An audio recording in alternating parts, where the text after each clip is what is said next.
All right, all right. Letting all these intros just kind of play out, y'all. We finna get a nice little live stream going on.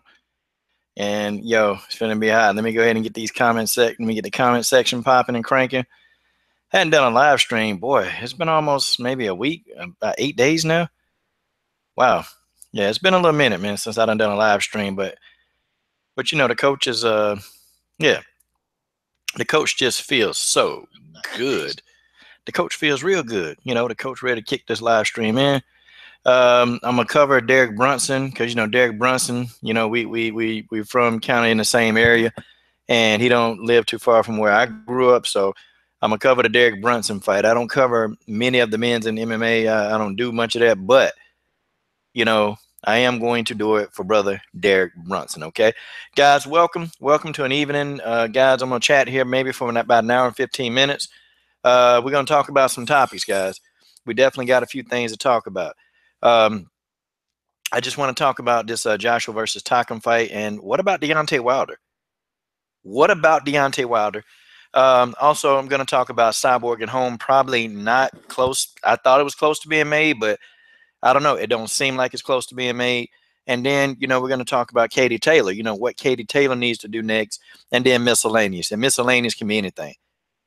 Anthony Joshua, wow, man. You know what? I'm a fan of Joshua. I am a really big fan of Anthony Joshua. I'm probably more of a Deontay Wilder fan, but I'm a fan of Joshua. You know, it is okay to be a fan of both fighters. It really is okay. It's definitely okay to be a fan of both fighters. And okay, that's my deal. Okay, that's my deal. That's gonna be my deal, and that's just the way that is. Okay. Joshua pretty much came. He started slow in this fight. You know, Anthony Joshua started very, very slow in this fight. And maybe the first 2 rounds, he was really trying to fill out Takam, you know? And I gotta give it to Takam. That's a tough dude, man. That's a tough dude. And the fight, in my opinion, was prematurely stopped. It just was, okay? And I'm gonna talk to my boxing fans of this channel, you know, for most of the night or for most of this time period, because I feel like I've definitely been neglecting you guys due to women's MMA coverage. So I'm definitely giving you guys most of the time tonight. You know, we're gonna talk boxing. We're gonna talk a lot of it, and that's just how it is. I just, folks, I don't know. That's just my honest opinion. I thought Joshua waited a little bit too late to really get this flavor going with Takam. But Takam, that's a slippery dude. Like he was hard to hit, and Joshua, he found himself trying to time, you know, Carlos Takam. He just couldn't do it. You know, and Takam to me used a lot of great lateral movement to keep Joshua kind of guessing, keeping Joshua on balance. And that's the thing, you know. Anthony Joshua, he found his rhythm late in the fight. I thought the stoppage was BS, okay? I thought the stoppage was BS. It was complete BS stoppage. And Takam should have been allowed to continue. But, you know, see, there are huge ramifications in Carlos Takam being able to finish this fight on his feet. There were huge ramifications. Number one, had Takam been able to complete these 12 rounds, that would have affected, I guess, the money aspect of possibly Joshua Wilder. And I know people like, Coach, I thought you don't really worry about the money too much. I thought you're not really like a money type guy. Well, you know, I really don't. And all I do care about is the best fighting the best, okay? And y'all hit that like button when you come on in here. You know, y'all do that. Y'all know how it is. Hit the like button for the coach, and the coach will rap to you or something. I don't know what I do, but you hit that like button. Is anybody in the comments section? Let me see. Is anybody here? I feel like, yeah, there are people here. Okay, there are 8 people in. Good. That's good. That's enough people for me. Um, I thought Takam. I thought the fight was stopped prematurely. It's it's really ridiculous. Okay, it's ridiculous that the fight was stopped. But oh, TC Johnson, what's up, man? First dude in the comment section that I see. My man, what's going on, man? Me and TC, we about 70-30 on agreements and disagreements. But TC a good dude, man. Y'all don't know. See, I remember stuff about people that sub to me. I feel like I realize people who sub to me, man, these are great people. TC is a war veteran, right? Or he got injured in one of the wars, and he's a veteran. So I got a lot of respect for TC. I got a lot of respect for TC. He's doing a lot of great things now in his community. TC, please stop me if I'm wrong, okay? Stop me if I'm wrong, but I think I got it right. All right, X Gucci 23, what's up, man? My boy, my buddy, what's going on, man? I see you guys. I see you guys coming through the comment section, and guys, we definitely gonna get this thing cracking. The Takam fight, man, and X man. Let me know if you want to come in and maybe you want to talk a little boxing, man, because really there's nobody in the comment. There's nobody here, so we can definitely talk. I won't have too many people in on this one, just because because I'm not. That's just how it is. But Takam surprised me, man. But what Takam showed me is that he showed me that if you got some boxing ability, if you can box with Joshua, but you got to have enough power to keep Joshua off of you, you could defeat Anthony Joshua. I'm telling y'all guys, this fight really reminded me of Deontay Wilder versus Artur Szpilka. These fights were almost similar on what was going down. Like, I still had Wilder. People kept saying they had Szpilka winning that fight. I didn't have Szpilka winning the Wilder fight. I had Wilder, but Szpilka definitely, showed that if you can box with Wilder, you got a chance. Just don't get caught by the right hand. Same thing. If you can box with Anthony Joshua, just don't get caught. And you could probably, mess up and win rounds over Joshua. You could, or Wilder. So how do I think that fight between those two is going to go? I think it's going to be a slugfest. That's what it's going to be. These are the two heavyweights, and we want to see them fight. But I was shocked that Joshua did not call out Wilder. Are you serious, man? Like, and I got frustrated. I'm like, dude, come on. Call him out. Call him out. Yeah, okay. Oh, hey, my boy Pete Long is in the building, guys. Listen, go subscribe to Pete Long. Go subscribe to his blog page. Go subscribe to Pete Long right now. Okay? Let me tell you something. Underrated channel. Very underrated channel. A lot of good stuff on that channel. And every time the notification button comes up with a Pete Long symbol, man, I'm on that video. I learn something new every day, man. And hopefully, Pete Long can tell us about that guy that knows Tai Chi. The guy that knows Tai Chi that can create fire coming out of his hand. That's real stuff, man. But Pete Long can probably tell you about that. But yeah, man. But yeah, Joshua he's taking some deep breaths, man. He was taking some very, very deep breaths, man. And I was thinking, man, what if that's somebody who got stamina that can punch? Like, what's gonna happen to Joshua? What is gonna happen? Okay, Gideon. What's up, Gideon? How you doing, man? Thank you guys for joining me, man. Y'all smash that like button. And guys, we're gonna have some real talk. We're gonna talk this boxing, man. Okay. Joshua, I'm a Joshua fan, so I was pulling for Joshua to win the fight, but I was impressed by Takam.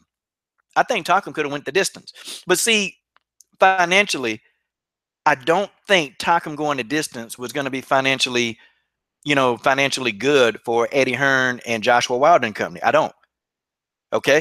I don't think that this was going to be a big, because if they're trying to build this Wilder fight like they keep saying that they're doing, I think Takam going the distance, maybe, just maybe, would have hit him in the pocket. Maybe. It maybe would have hit them in the pocket. I mean, what do you guys think about that? Like, seriously. And I see some comments. Dre for thought, what's up, man? Yeah, Takam was on the guy's neck. He was coming forward. He was getting hit, but the guy was in no danger. He was in no danger of being put down. I'm sorry. Yeah, they booed Eddie. I'm interested in Wilder Joshua too. Now I want to see the fight more than ever. Number one, because But I'm disappointed in Joshua because he didn't call the guy out, man. He didn't call him out. He did not call him out. And I'm like, okay, Joshua, here's your chance to show everybody that, listen, what you said on those interviews with Johnny Nelson is a fluke. You're not afraid of Wilder. Call him out now. And he didn't. He didn't. Yeah, Gideon. Hey, LDBC, man. Hey, I'm telling you, I love the LDBC. Yeah, AJ is good technically, but he won't. He better work on that stamina versus Wilder. I don't think I've ever seen Wilder gas once. Oh, man. Okay, Pete Long is dropping knowledge, man. If you guys have not subscribed to Pete Long, I don't know what y'all waiting on. I don't know what you waiting on. I don't know what you're waiting on, okay? But anyway, Pete Long pretty much said it. Wilder, he does have pretty good stamina. I mean, he showed his stamina in a Bermain Stavern fight. But Wilder can't take Bermain Stavern lightly. Wilder got to go in there, and he got to put an exclamation point when he fights Bermain Stavern. He got to. Because if Wilder does not go in there and really decisively beat Bermain Stavern, that's going to affect his status in fighting Anthony Joshua. Okay, I see Dana Black, Charlie Manson. Oh God, Charlie Manson. Okay, Joshua looks some pounds leaner. I thought he was too heavy, man. But maybe it's because he's a big dude. He's 6'5". That's a big dude. So maybe Joshua can't come in any lighter than that. An ideal weight for Joshua, like 240, 235 pounds, if it's doable. That, like, man, he would be so much more fluid. Joshua looked too heavy. He looked heavy, man. And it looked like he was getting a workout picking up his damn legs. Like, I don't know. Am I the only one that saw that? Joshua looked like he was like getting a workout in, picking up his damn tree trunk legs. Folks, that's just the way that is. That's just the way that is. Okay? He did. He looked heavy. I don't know. I mean, he still looked like, he was ripped, his normal ripped fashion. He seemed heavy. And it seemed like him moving around, he just wasn't mobile, man. Like Joshua was like tiptoeing. And Joshua couldn't cut the ring off effectively. I don't know. Maybe, Charlie, because I think you're a Joshua fan, so maybe you would know. Okay, maybe you would know. It just, to me, he looked like he was having problems, like really being mobile. When he fought Klitschko, to me, he looked much more mobile versus Klitschko. He looked much more mobile. He was like a little bit lighter on his feet versus Klitschko. That's just my opinion, Yeah, he looked, Charlie Womp Womp. What's up? Let me see. Okay, yeah, he looked heavy. Oh, okay, Pete Long. What did you think of the Dillian Whyte fight? I think Wilder would destroy him. Yeah, I wasn't too impressed with Dillian Whyte. Dillian Whyte, he was supposed to really go in there and just decimate this guy, but he didn't do it, man. Helena's, oh man, yeah. I think Dillian Whyte just don't have the technique, man. Dillian Whyte, he's a tough fighter, man. He's tough. He's gonna bring his A game. Well, okay. He's not an A-level fighter, but he's gonna bring it every fight. He's gonna fight hard, but he's just not skillful. Like Dillian Whyte is not skillful. And I think Wilder, I don't think Wilder the most skillful, but I think Wilder is a little bit more skillful than Dillian Whyte.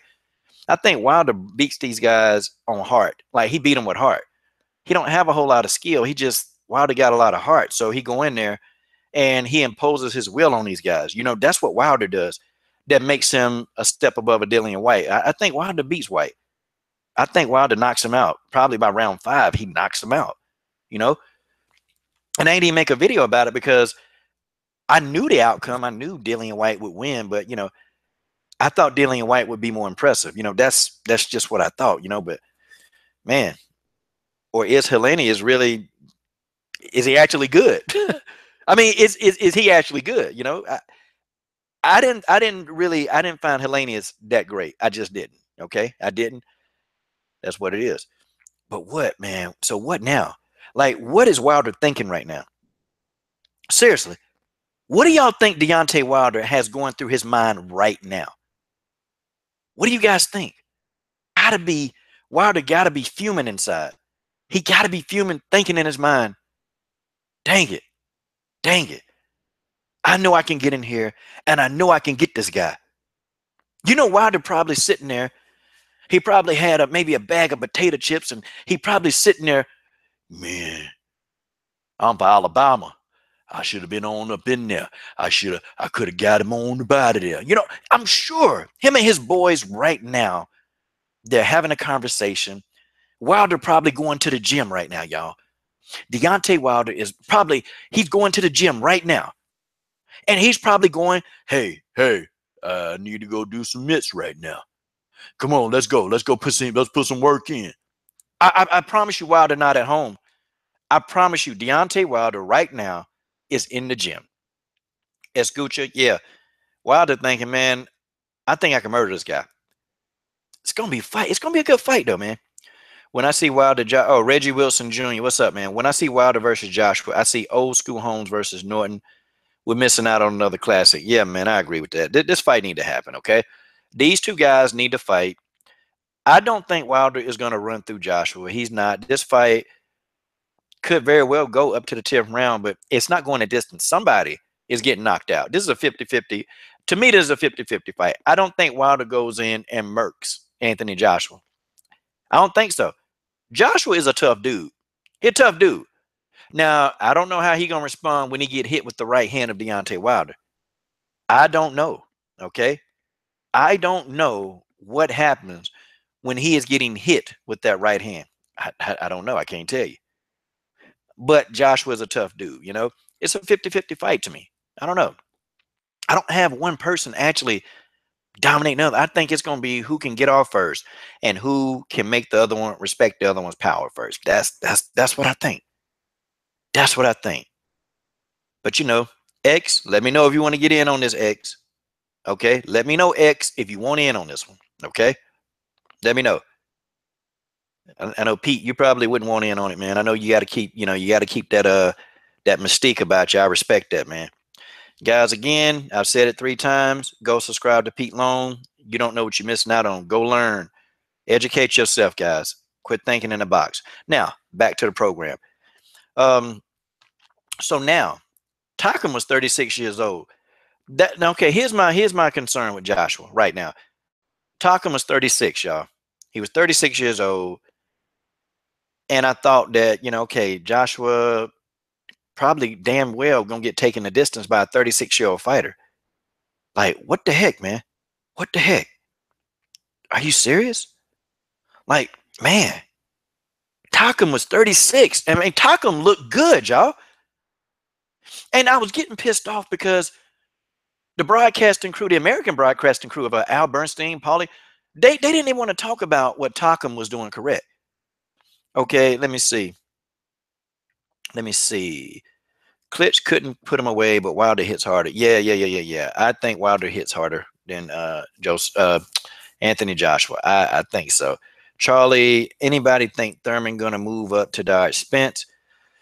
I don't know, man. Thurman is he's acting very scary right now. Thurman really is acting very scary to me, why won't, like, Thurman, Spence got a belt now. He got a strap. So I'm thinking, why not call out Errol Spence? Why not? But then again, okay, now let me look at this from Thurman's side, because I can see this too. Why am I going to get in a fight that difficult, right out the hip? Let me get a tune-up fight. I'm okay with Thurman getting a tune-up fight. I'm perfectly okay with Keith one-time Thurman getting him a tune-up fight. But what I'm not okay is that him not saying that, listen, I want to fight Errol Spence after my tune-up. Okay, I can't do that. I can't do this with Keith Thurman. I cannot do this, okay? That's just how it is. I can't do it. Keith Thurman, either he's going to have to call out Errol Spence or say, look, I want that fight sometime down the road. I can deal with that one too, but to not call him out at all, sorry, Keith Thurman. All right, my man, Mr. Doc. Hey, Mr. Doc, did you watch the fight, man? Because we can get in here and talk some boxing, man. We can get in here and talk some boxing for about another 45 minutes or so, man. Because, man, I'm always on the move, man. But, just let me know, Mr. Doc, what's up. We can get in here. We can talk some boxing. We can get this. Oh, wait a minute. Let's see. Santee Walden. Okay, I see Santee. All right, Santee. We're going to keep it PG-13. I'm finna get Santee in here, but Santee, he know. These guys, they really do. I'm kind of the LDBC oddball. I really am, man, because I'm an oddball in the LDBC because I'm weird, but I'm with these guys. Okay, Santee Walden. Okay. I just sent him the link. Let me see. Santee. All right, Mr. Doc. Let me know, man. Okay, Mr. Doc. Okay, that's the 3-man panel tonight. This is going to be good, y'all. Santee, Mr. Doc. This is going to be awesome, okay? The LDBC. I got a couple of rap songs. Oh, let me see. Well, my man Pete Long. I think there are tougher fights for Thurman at 154 than Spence. Those guys at 154 are like 6 foot. Yeah, man. Yeah. I don't know, man. Yeah, probably, Pete. See, okay. Do you think Thurman is actually going to move up to 154 pounds? I can't see it, man. I can't, hell, Thurman barely want to fight the people there. He barely want to fight the people that, he only want to fight Spence, who's a welterweight. So I don't know. Mr. Doc, you got to give me your email again, man, because for some reason it don't pop up. So just give me your email again. Let me see. I think the brother Santee Walden has entered the building, LDBC, and people have fit. All right, Santee, I see the man. Guys, go subscribe to Santee Walden. Maybe he'll keep it PG-13. I think he will. He did last time. You did a good job, Santee. Guys, let me tell you something. Let me introduce you properly, Santee. Listen, folks, who I have on the phone, man, I have a lot of respect for this young man. I have a lot of respect for him because he doesn't beat to a tune, He says exactly how he feels. He comes off the hip.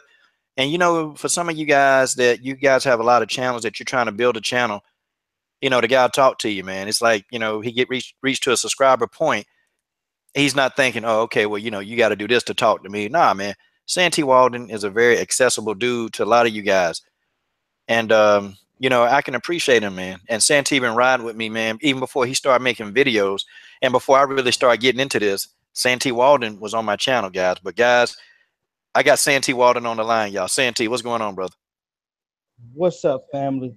Hey, man, I appreciate you to death. Just as Coach inquired, before I even decided to make videos, I loved listening to Coach Sheldon Harrison. Very motivating. A person that touched my heart immediately because he came off of the cuff. No nonsense, no BS, straight to the point, and everything that he meant. No beating around the bush. And as far as myself, I asked Coach for some help, and I always inquire to this. Just for the fact that he would help me, gave me enough motivation to start making videos. Because I never thought that I could do it. I didn't feel like I had the style and everything else that I seen everybody else doing. But for the fact that he would help, that was enough to motivate me to go ahead and start doing my own. And I did do it. And I always give Coach thanks for that because he's one of the most realest dudes that we have here, period. Rather you talking about YouTube or the LDBC, he's the guy. And he's continued to follow within his legacy of being a tremendous channel, man, and a great person overall.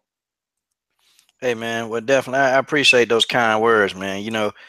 I do, man. I appreciate the kind words, and and we're gonna jump on. We're gonna talk fights, man. You, me, Mr. Doc, we're gonna get it in, man. It's gonna be some good work, man. But definitely, guys, go subscribe to the channel Santee Walden. All right, Santee, you got to give me your thoughts on this fight, man. Joshua versus Takam. Trash. One word, trash. Why do I say that? Look, we need something, all right? We are fight fans, okay, at the end of the day. I don't care if it's UFC or it's boxing. We are fight fans. So what I mean by we need something, give us something competitive. Give us something to hold on to. Give us something to give us that all factor to where they'll be like, damn, yo, like, if that man would have just threw another straight right, he could have won it, down the pipe. But by the fact of it just being one-sided and just being some gathering where you sold tickets and people came in there to see, I understand 2 weeks notice. I get it. All right.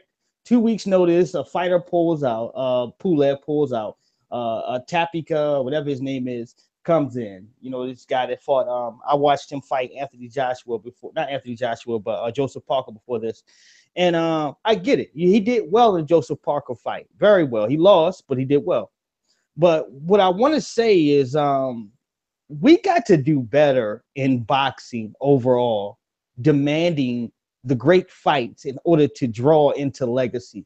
Once you have that name and people are on the internet or they're anywhere, you have commercials out and people know your name, we expect for you to fight top-notch key opponents, and that comes with Deontay Wilder. There's no one else left. Okay, we can kind of fake and act like, all right, this guy, he's a potential good fighter. You can put him in there. No, all right? Deontay Wilder is the man right now at this point with 38 fights underneath of his belt and 37 knockouts, undefeated. Just like Anthony Joshua, undefeated, 20 fights, 20 knockouts. There's nothing closer to a historic event right now other than that event. So why not give it to us? You want to play games with us, but at the end, when we start to lash out and express how we feel as fight fans, then all of a sudden we're crying and we're being babies about the situation. No. As any consumer, if you go to Burger King and you order a Whopper and they hand you a chicken sandwich, you're going to be pissed off, right? Right. Okay. So as a boxing fan, if I'm expecting as a ticket holder to come in here, how much I paid, 20,000, whatever, 5,000 for a ticket, 4,000, and I expect a true fight with this champion that I've been rooting for, and all I get is a one-sided fight, I'm going to be disappointed. And that's even for people watching from their television set. You have every right to be disappointed because that fight was garbage and nothing that I would be checking for in the past in order to look at Anthony Joshua's legacy. Okay. Hey, man. Shoot, man. Yeah, you said a whole lot, man. A lot of truth there. Okay, I got my man, Mr. Doc, guys.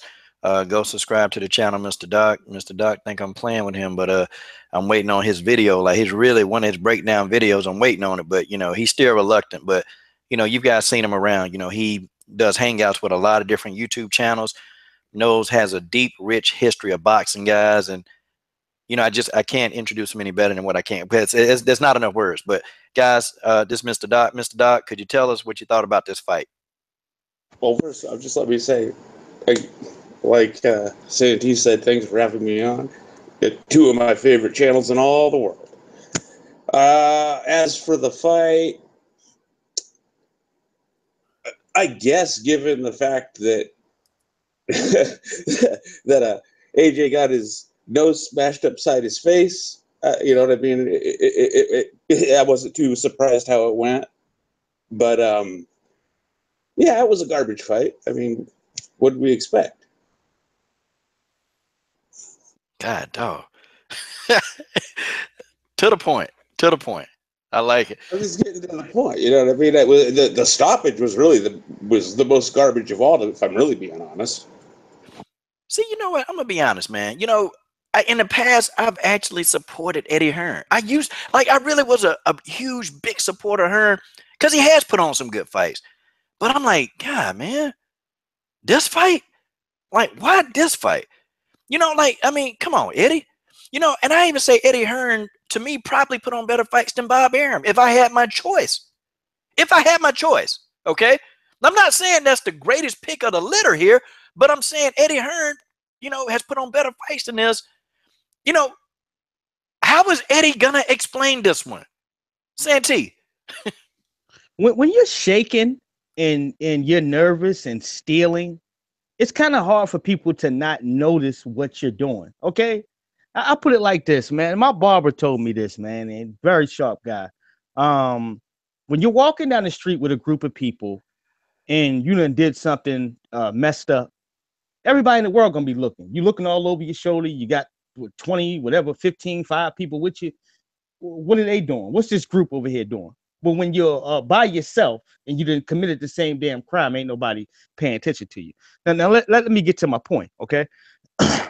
Through the past years in the sport of boxing, recently, I'm gonna grab recently so a lot of people can understand. Grabbing up a washed up Julio Cesar Chavez Jr. to fight Canelo, people knew the hoax was in.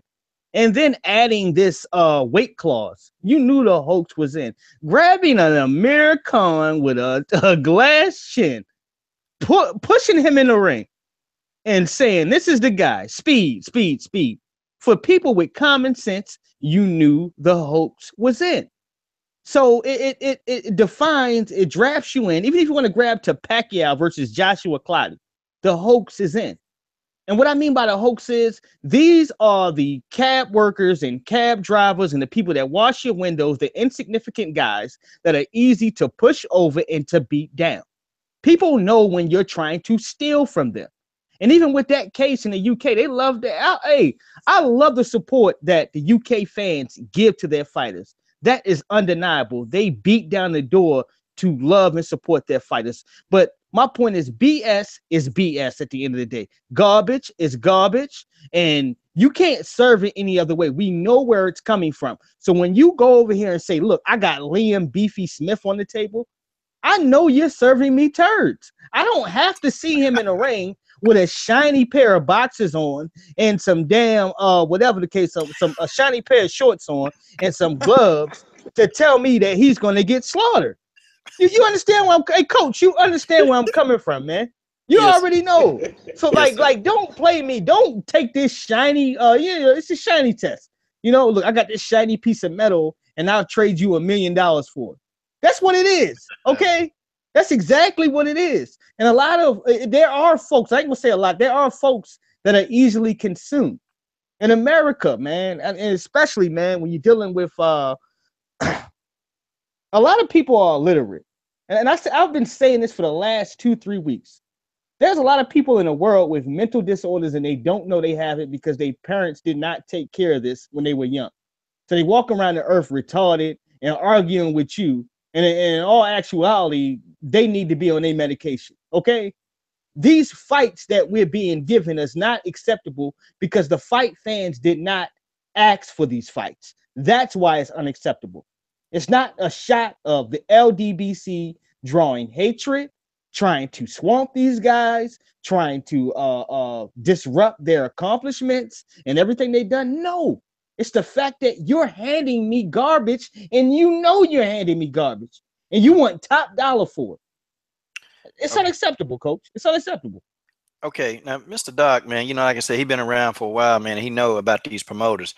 So, Mr. Doc, I mean, break it down because see, I don't want all the UK fans thinking that this is a UK bashing session because I'm cool with a lot of UK dudes. Okay, cool with them. You know, can you explain, I guess, how these promoters they go about their business, like really break it down to us? Real simple. A boxing promoter's job description really can be summed up like this: to lie to the public as best in basically they got they're professional liars. There we go. That's the best way. They're professional liars. Period. Professional liars. The better they are at it, the better they do. Don King. Okay? Don King was so good, he got Muhammad Ali and George Foreman, right, to put their signatures on the contract for the Rumble in the Jungle. My memory serves, it was $5 million apiece. For both of them, right? Their signatures had zero of the money. Professional liars dealing with here people.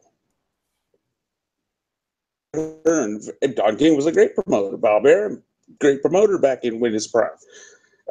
Eddie Hearn, great promoter. But yes, these are professional liars. You're not taking, you know what I mean? You don't go take anything they say face value. So okay. Let me ask you this then.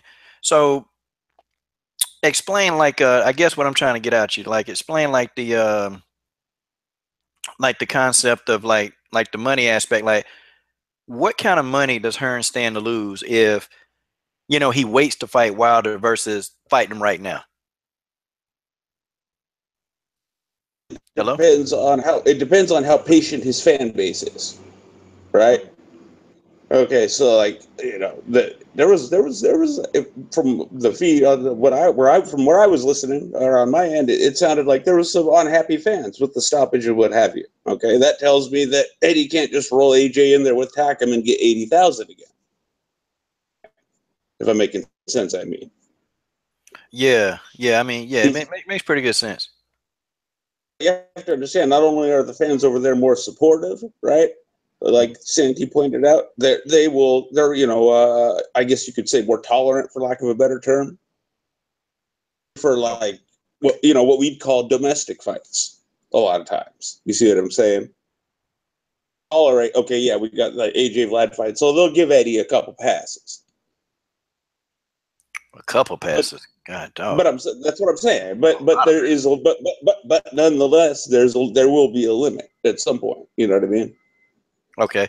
All right. So Santee. But also, just to underline that point though, Yeah. any promoter that can get away with packing in 80,000 for a fight like AJ versus Takam, they will try to get away with that as many times as they can. That's another thing. People, there we go. So we've summoned up professional liars, and they will try to get away with AJ versus Takam as often as possible, as often as we let them. There we go. As often as we, the fans, let them. Okay. God dog. So Santee. Now, I know we don't like to get into the money part, but I got to ask you this, man, because I know you're going to bring some heat to this whole thing.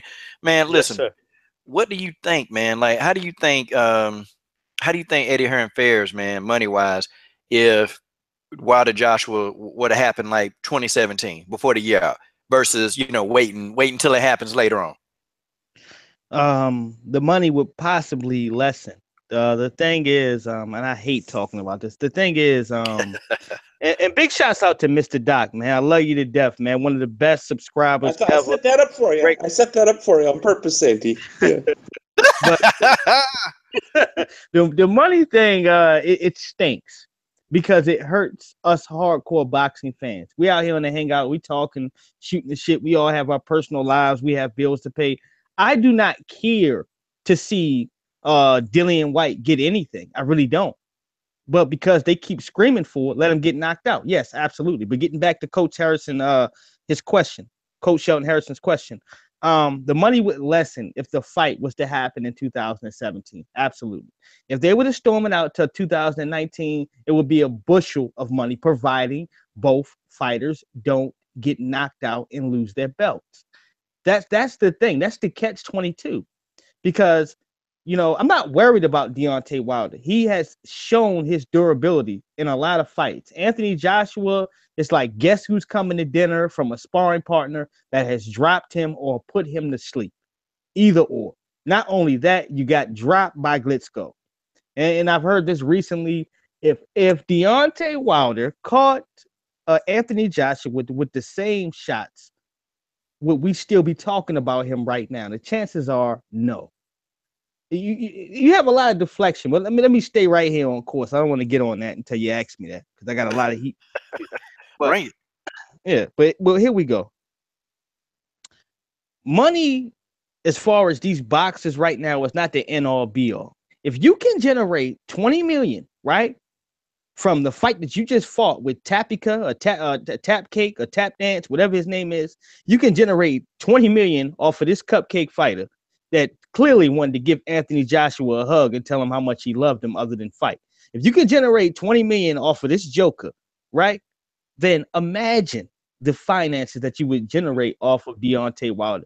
People see him, they know him, they recognize his skill level, they recognize the danger, and they respect him as a fighter. The only thing is, you have so many hypocrites in the game that want to tell you half of the truth and none of the lie that you're telling in order to coast the course of Anthony Joshua being this great person within legacy. Let's chop it down one time, just once. All right? You beat a Charles Martin that pretty much was nobody with that IBF strap. Okay? And you beat down senior citizen Glitsko in the last leg of his career. This is who we're talking about and who they're capturing king around. I understand you have endorsements. I understand the tickets. I understand what the purse is, after the fights. And it's sad that American values are not that important when it comes to our fighters. Because if it was, Terrence Crawford, Spence, Keith Thurman, Deontay Wilder would all be on a high margin for being great fighters. But since so many people want to support foreigners, even though they were born here, it's a pot of disorientation. But let me get back to my point. Okay.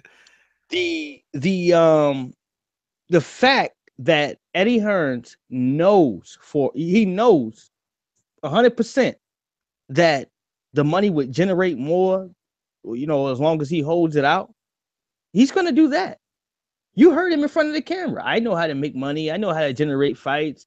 I know how to do this and that. He said this himself. This is what he said. So he's talking about 9 months. All right.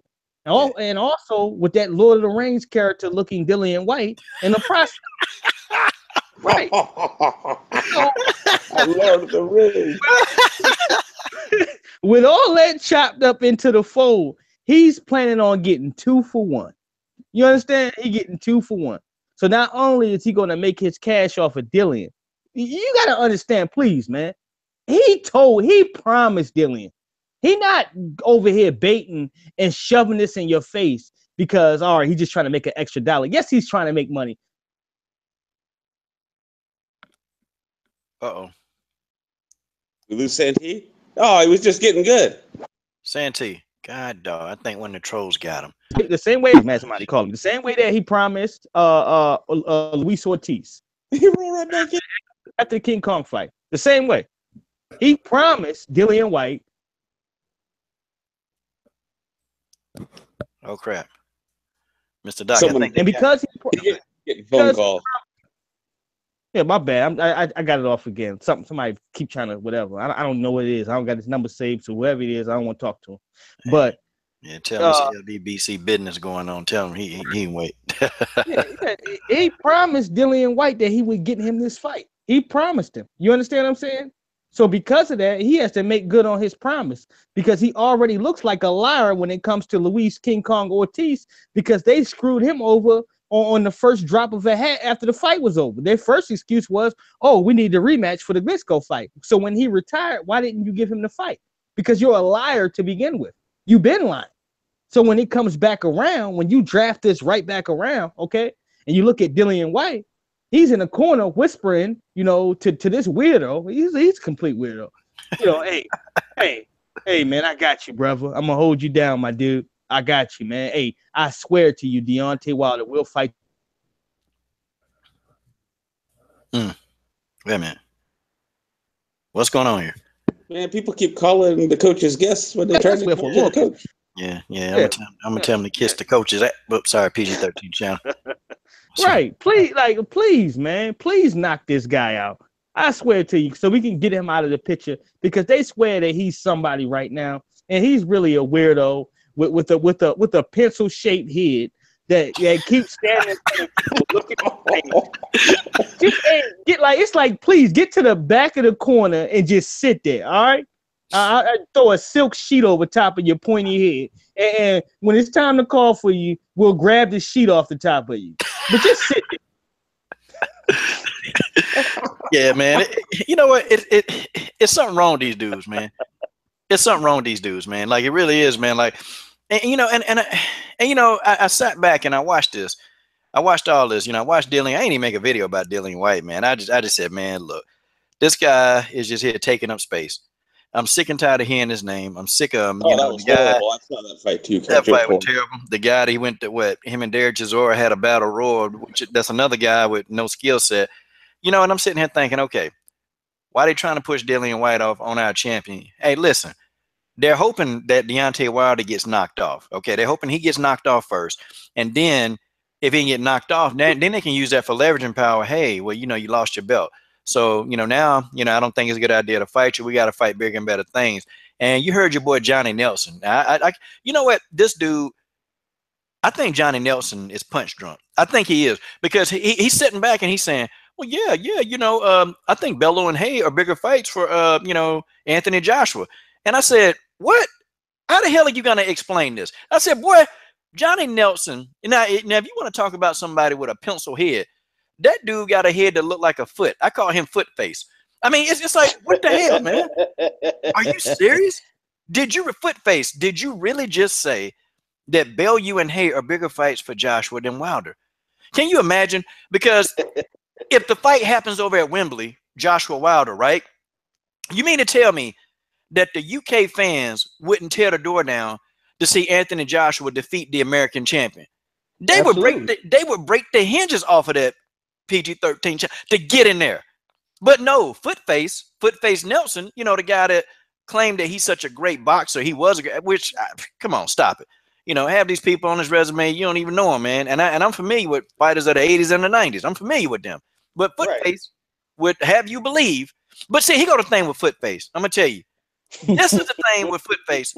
Okay, Footface pretty much said, okay, he said, hey, it's a bigger fight, but Wilder is a good fighter. So wait a minute. So you mean to say that Bellew Hay is a bigger fight, but what you're saying is Wilder is a great fighter? I mean, so which one is it? Is Wilder a better fighter? Or oh, wait a minute. That means that Joshua will take the least amount of risk with Bellew Hay. Yeah, okay. There you go. I think you picked, yeah. I'll take a stab. I think you hit on it.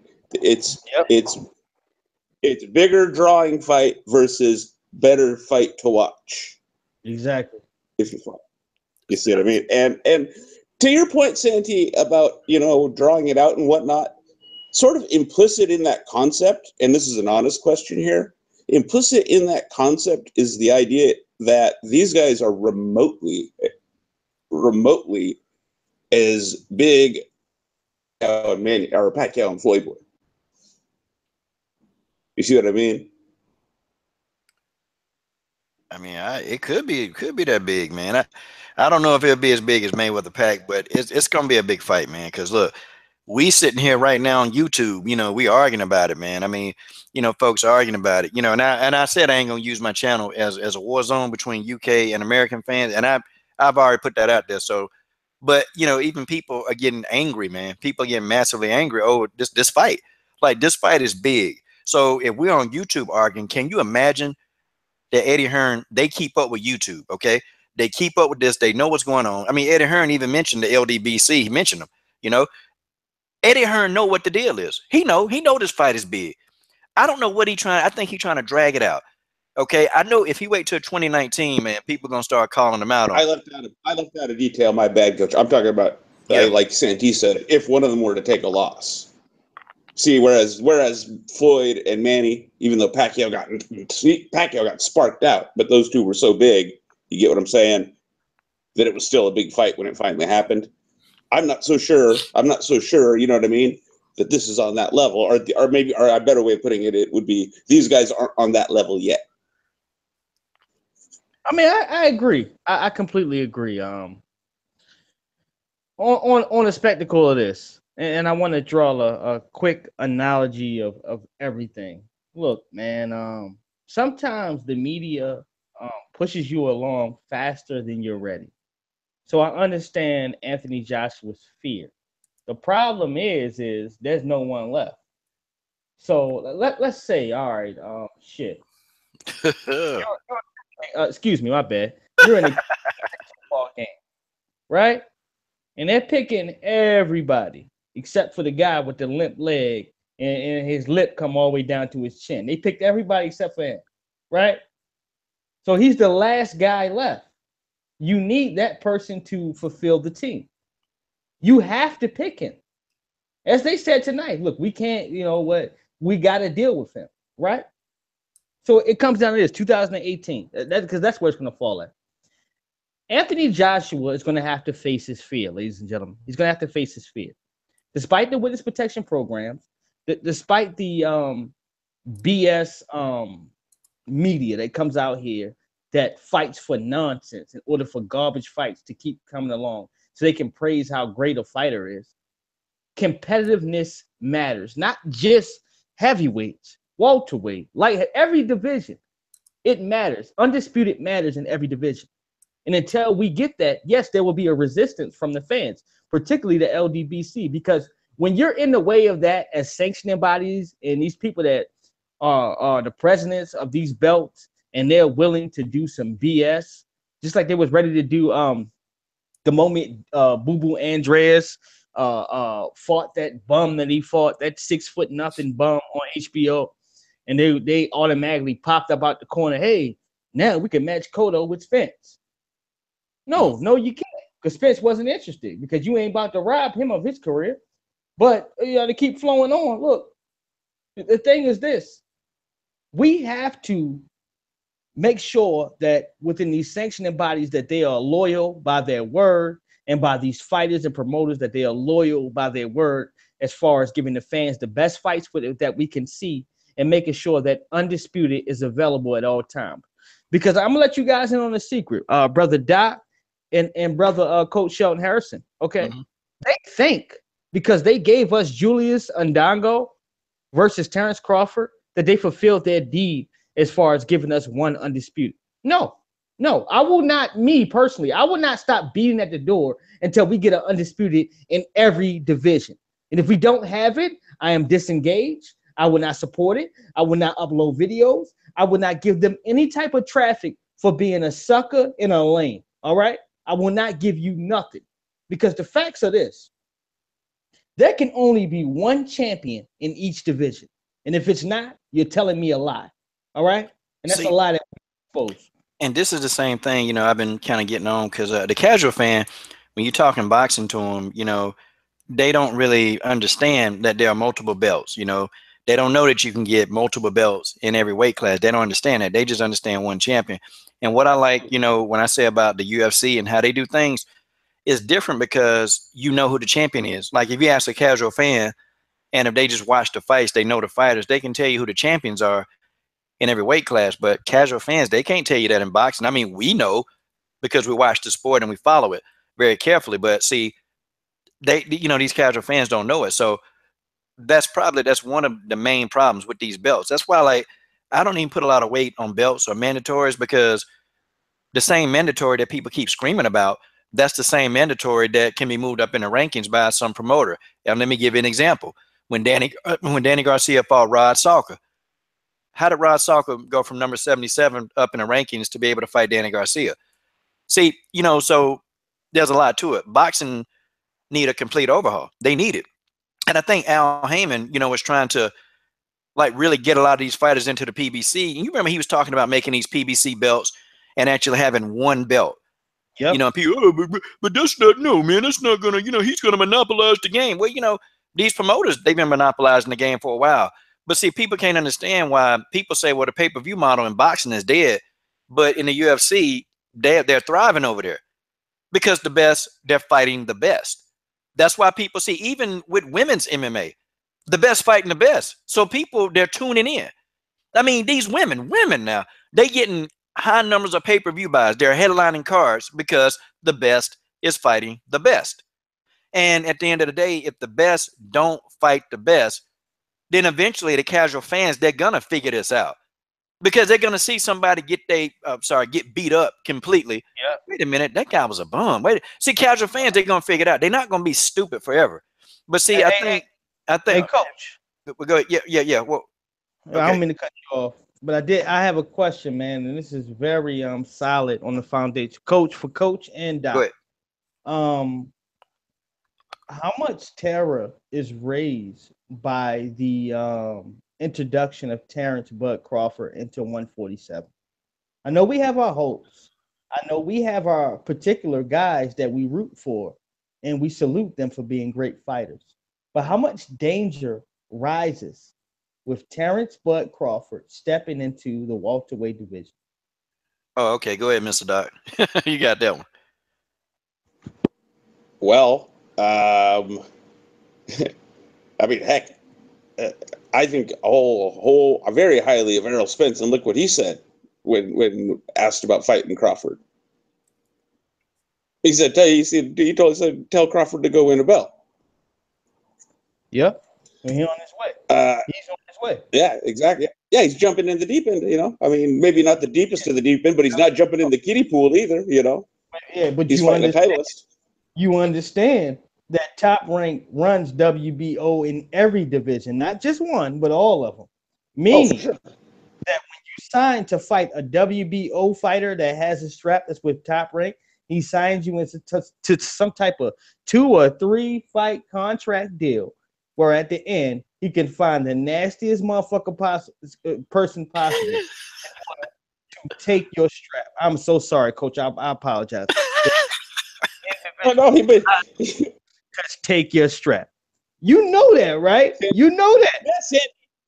Bob's been doing that since before the WBO existed. That's how he been rolling. You're dead on. Okay, so you're telling me, look, are you telling me this? That Terrence Crawford won't fully annihilate Jeff? Who is Jeff Horn, this school teacher? Huh?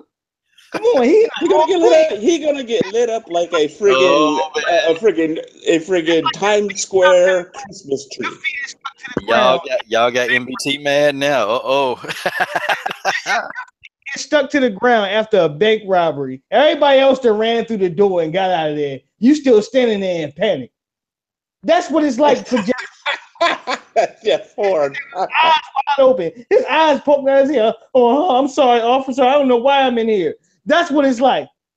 I swear to you, man. He's the fall guy. He's the fall guy. I keep telling folks, everybody look at me like I'm crazy. Like, oh, Santee, you don't know what you're talking about. He will annihilate everybody there. I love Spence to death. That is my guy, okay? I ride or die with Spence, all right? He will annihilate Spence. Spence don't have it. Did you watch that Brook fight? Did you really watch it? Yes. Spence not going to fight him. I don't know, Santee. I think that's a close fight. I think him and Crawford, that's a very, very close fight. Doc, stop it. Spence will fight him because he's brave. He's a soldier. You know why he'll fight him? Because won't nobody else fight him. All right? That's why he'll take that fight with the accomplishment of possibly capturing 2 straps. So it'll make it more juicy for him to fight Keith Thurman.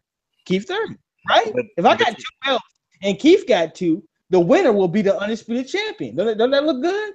Yeah, absolutely, it look good, right?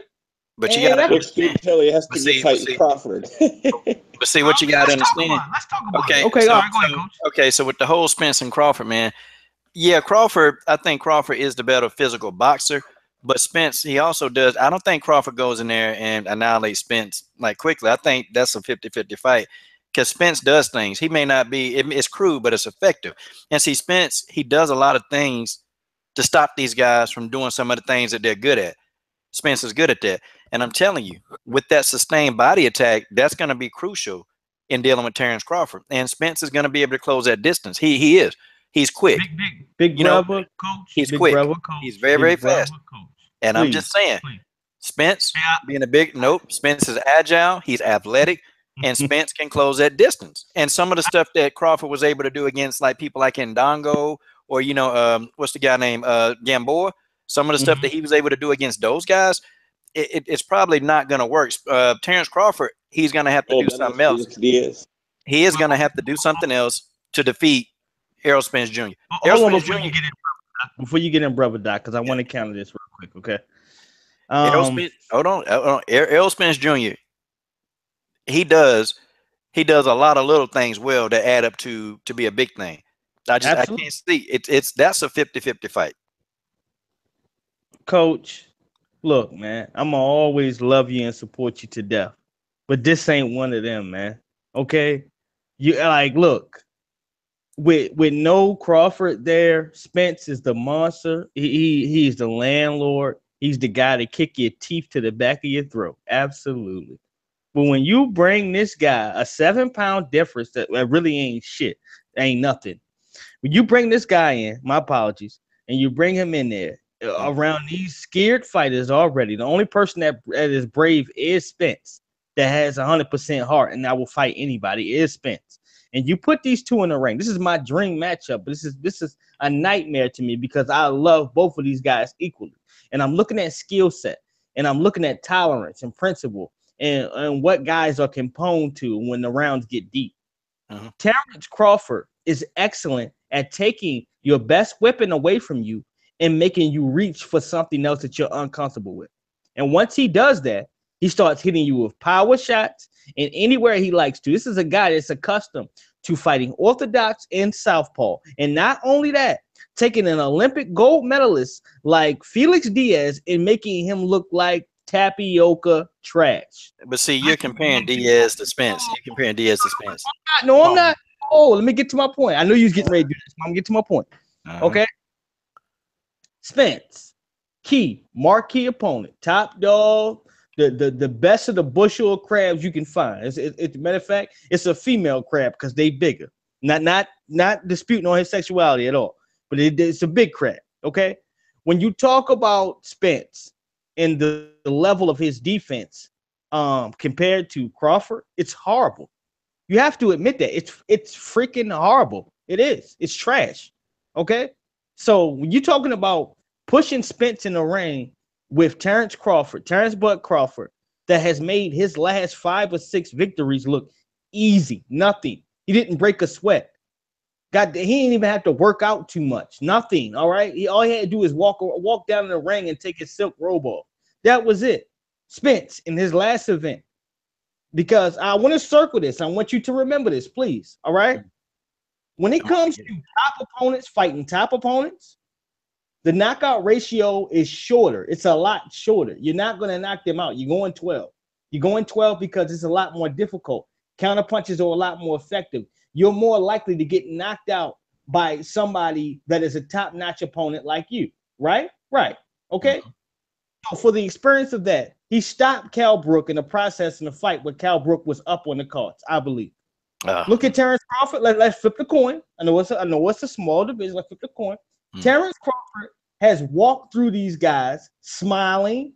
Oh, hold on. Smiling, taunting, dance, everything in the world to show you that, look, I'm having a good time. This is the easiest fight of my life. So when I evaluate me, Santee Walton, this ain't nothing to do with anybody else's opinion, Brother Doc or Coach. When I evaluate both fighters in the ring, I understand Spence's body attack, but you got to touch him first. Okay, you got to touch him. When I look at it, when I look at this and I bottle it up in the whole, is possibly 50-50. Yes, I do agree with that, Coach, somewhat. Maybe on a 40% margin.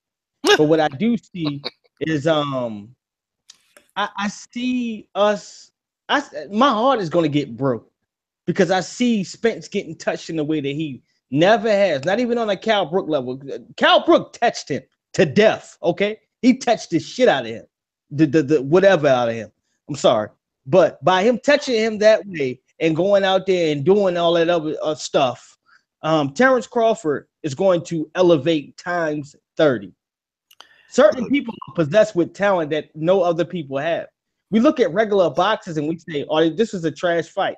He could have did this and he could have did that." When you look at fighters on the elite level, like Terrence Crawford, like a Roy Jones, all right, like a Floyd Mayweather Jr., these are fighters with skills that no one else possesses. It doesn't matter how much you train or who you've been in the ring with, you can't match it.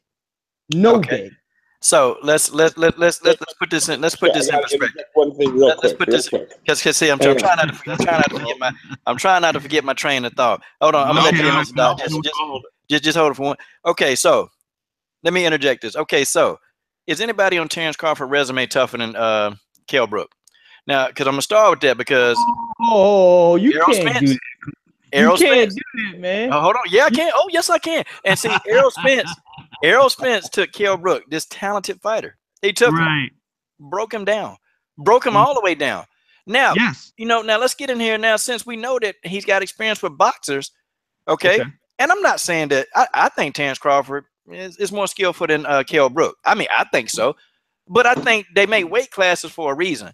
And I think that size differential is going to affect Terrence Crawford, especially when he got hit into the body. See, it's a difference between getting hit to the body by Gamboa and Errol Spence Jr. Because when Errol Spence hits you to the body, you being broken down. Be honest. What does he rehydrate at now? Crawford will probably rehydrate over 150. Probably 152. Spence 156. Hey, Spence gonna come in. I know Spence gonna rehydrate at about 160. It won't matter. But see, Spence is a naturally bigger person. And he's strong. And when he touched that body, he's going to touch the body. He's fast enough. The problem with these guys that fight Terrence Crawford, they really don't have the speed advantage over him. He's too fast.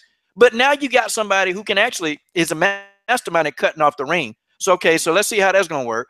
He mastermind at closing the distance, and he is going to touch that body. That body will be touched. If he's in there with Errol Spence Jr., the body will be touched. Now, let me tell you, when you touch the body, the head gonna follow. That's just how it is. Yeah, that's true. All right, you said something that when you first were rebuttaling their coach. The only part I really trip over is when you say close distance. All right, I agree with Santee that Spence don't move his head. In fact, I think even you've said that, Coach. He don't move his head. It's on the line the whole time. But there's going to. I'm sorry, Coach. I see a huge difference in hand speed, But more importantly, I gotta invoke the OG Burt Randolph Sugar. I'm sorry, Coach. Spence isn't finding Crawford with a Geiger counter. That's the same thing y'all said when I said that Lomo would beat Nicholas Walters, No, and I broke that down, and I tried to tell y'all. Man, please don't do it, man. That's not what I said. That's not what I said about that fight. I got that fight wrong, but that's not how I got it wrong. The only thing when they fight that I'm gonna be telling you guys is how you gonna explain this. That's the only thing I'm gonna say when that body is touched. Hey, Coach, I love you to death, man. Hey, but don't do this, man. Don't do it. Give us some time, please. Think about it. All right.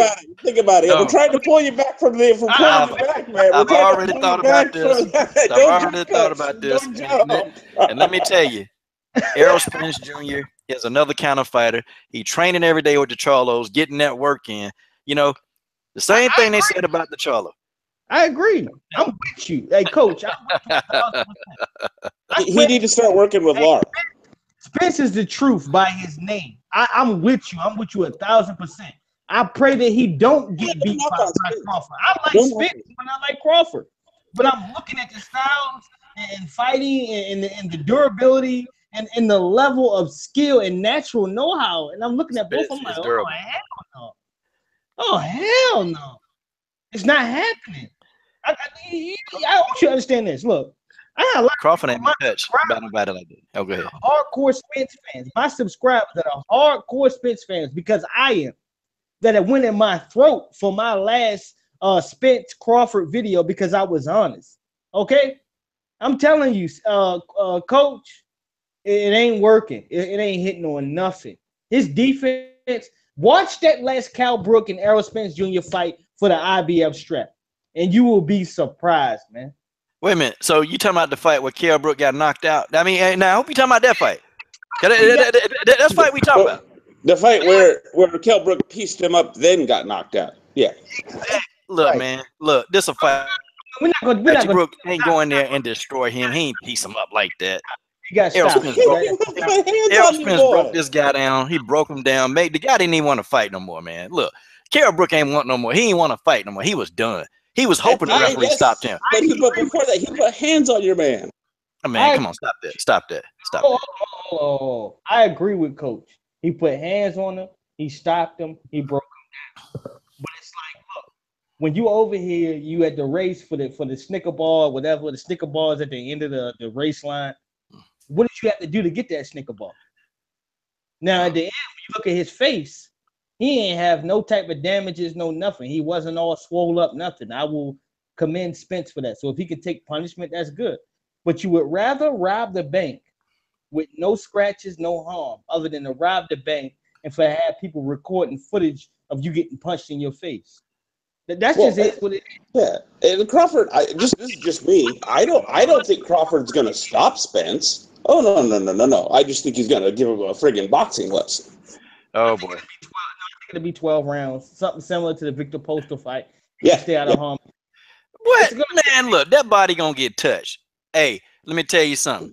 Terrence Crawford, Geiger counter, Coach. Give him a Geiger counter. Terrence Crawford will be pooping and pissing blood, and I'm telling you, that's what's gonna happen. Errol Spence Jr.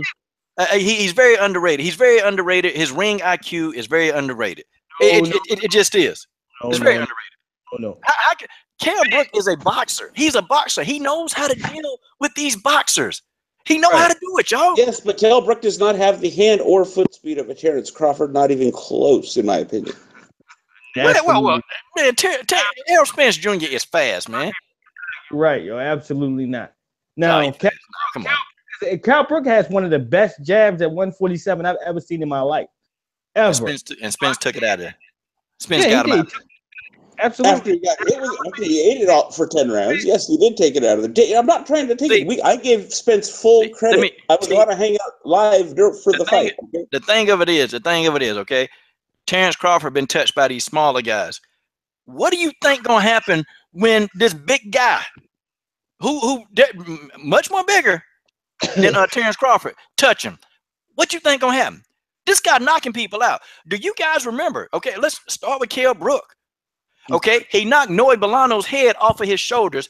He knocked Coach, what's the guy? Hold on. Okay. And he knocked that old guy. I forgot his name. He knocked him out the room. Bundu knocked Bundu out the damn halfway out the ring. The guy was he died when he it looks like he died when he got hit by that shot. He had Bundu doing a damn. He took all. Look, I'll tell you, man, Spence ain't no damn joke. And I'm not trying to sit here like, oh, Spence is some character that's gonna be walked through. None of that. We both like Spence, Coach. Absolutely not, Coach. I will not say that. I root for Spence before I root for Crawford. That's what I'm trying to tell you. If you're listening to this Errol Spence right now, I got your back. These two guys, I know what they're doing. I know what they're trying to do. I got them for you, Spence. I got them. Yeah, man, you will cancel out my further interviews with Spence, man. Almost. Oh yeah, you're messing up. All I'm trying to say is, look, due to the past, with everybody, look at past history with Keith Thurman, all these champions. When you go up in the ring against tougher opposition, you ain't knocking nobody out no more. And so far, both of these guys are doing that. Okay, Cal Brook for the what's the name, the orbital bone in his face, whatever the case. Knocked out, stop, or whatever, stoppage. For Terrence Crawford, dropped Julius Ndongo with a body shot. Stopped Felix. What's his name? Felix Diaz. Whatever that guy. Dominican Republic guy, gold medalist. Right, a gold medalist. Stopped him in his tracks. This wasn't planned out. He planned possibly to fight 12 rounds, but it didn't happen. So when you put these two guys in the ring, what is the remedy for success for either fighter? Both of y'all. What is the remedy in order to beat either or fighter? That's a good question. Well, it's a tough question, man. See, I think what you're trying. I know what you're trying to do. I know you're trying to trap me. I know that's what he's doing. He's trying to trap me. Okay, I got this one. Okay, easy. Okay, you go first, Coach. Easy. Okay, all right. You do Spence, I'll do Crawford. Fair enough. Okay. Wait a minute. No, see, I think you're trying to trick me, but I got you. No worries. I got you. Okay. To beat Spence, okay, you're gonna have to be able to stay at a distance. You can't let this man get in on you. You cannot let this man. You can't let this man get in on the inside, because the minute he does, he's going to dictate the pace of the fight. When he's on the inside, he is going to do it. Okay. In all the fights, I've never seen nobody, in his fights outclass him when they're fighting on the inside. So if you can keep Spence at a range, and since he really don't move his head as much as I think he should, if your jab is really tight, you got a chance. Because even though he knocked Leonard Bundu through the ropes, man, Bundu was actually doing some stuff that kind of had Errol Spence thinking for a minute. Like Bundu was hitting him with this little slick jab. Like those real tricky type fighters, they give Spence a lot of problems. I noticed that. The ones that's they got the little old veteran tricks, and then he have to adjust. I think that Spence, it takes him a little while to adjust, and that if he fights Terrence Crawford, he got to adjust quickly, because if he wait 3 and 4 rounds to adjust to Terrence Crawford, he will get his ass whooped. Oh God, he will get beat.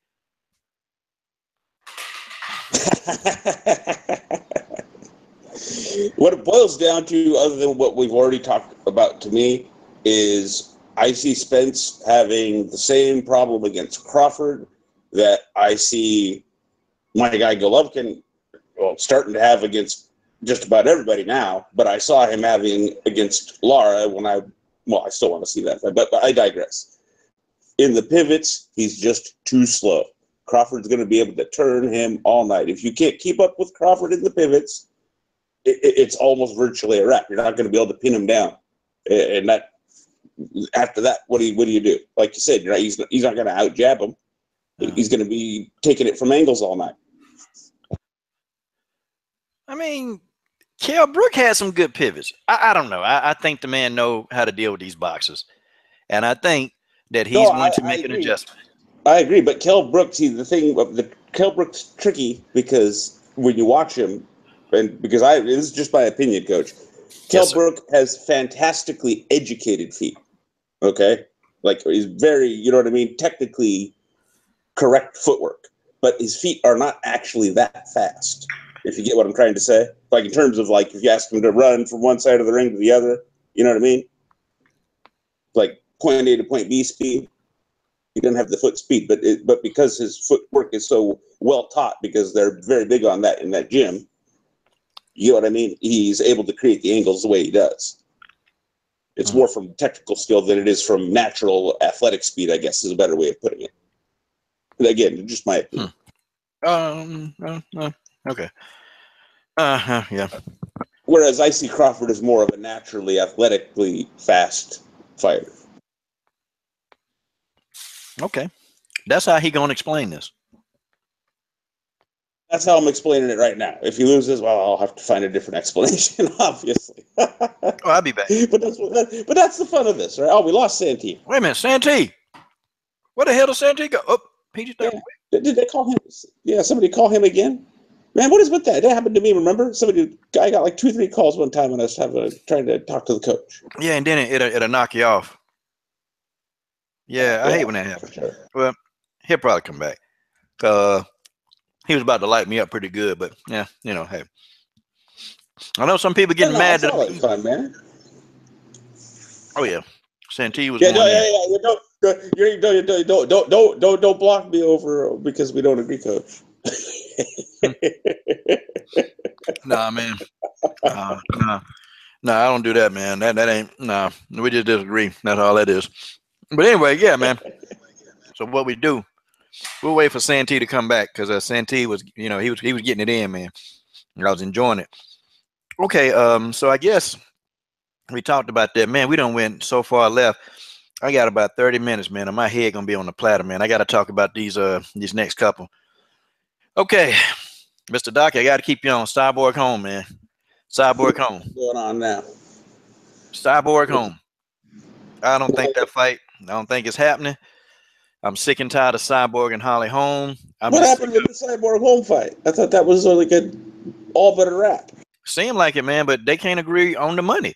Now it's Team Holmes. It's Team Holly Holm turn because my comment section now, they itching for this this women's MMA. So guys, wait, they can't agree on the money. They can't agree on the money. Dana White's supposed to have. That's like supposed to be what the UFC and Dana White have on lock. Is like, you know what I mean? The money. How's Dana White going to explain this? I don't know. Okay, we got a good comment from my boy Dana Black. He said, "Can we ask? I'm sorry, what do you think?" Yeah, he called himself Dana Black, not Dana White.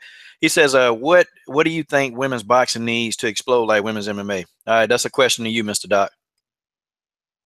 Competition. That's always been the women's boxing's biggest problem. It's always been historically lack of competition, and or when there has been more than one talent in women's boxing, they've been just too far apart in weight for the fights to really be like either they weren't makeable, or when they were made, like Christy Martin versus Layla Ali, it was obviously one-sided. Okay. So, I mean basically, what it really comes down to is the amateur system has to produce more women's boxers, in the end, because you got to have a deeper pool to have more talent, to have better competition.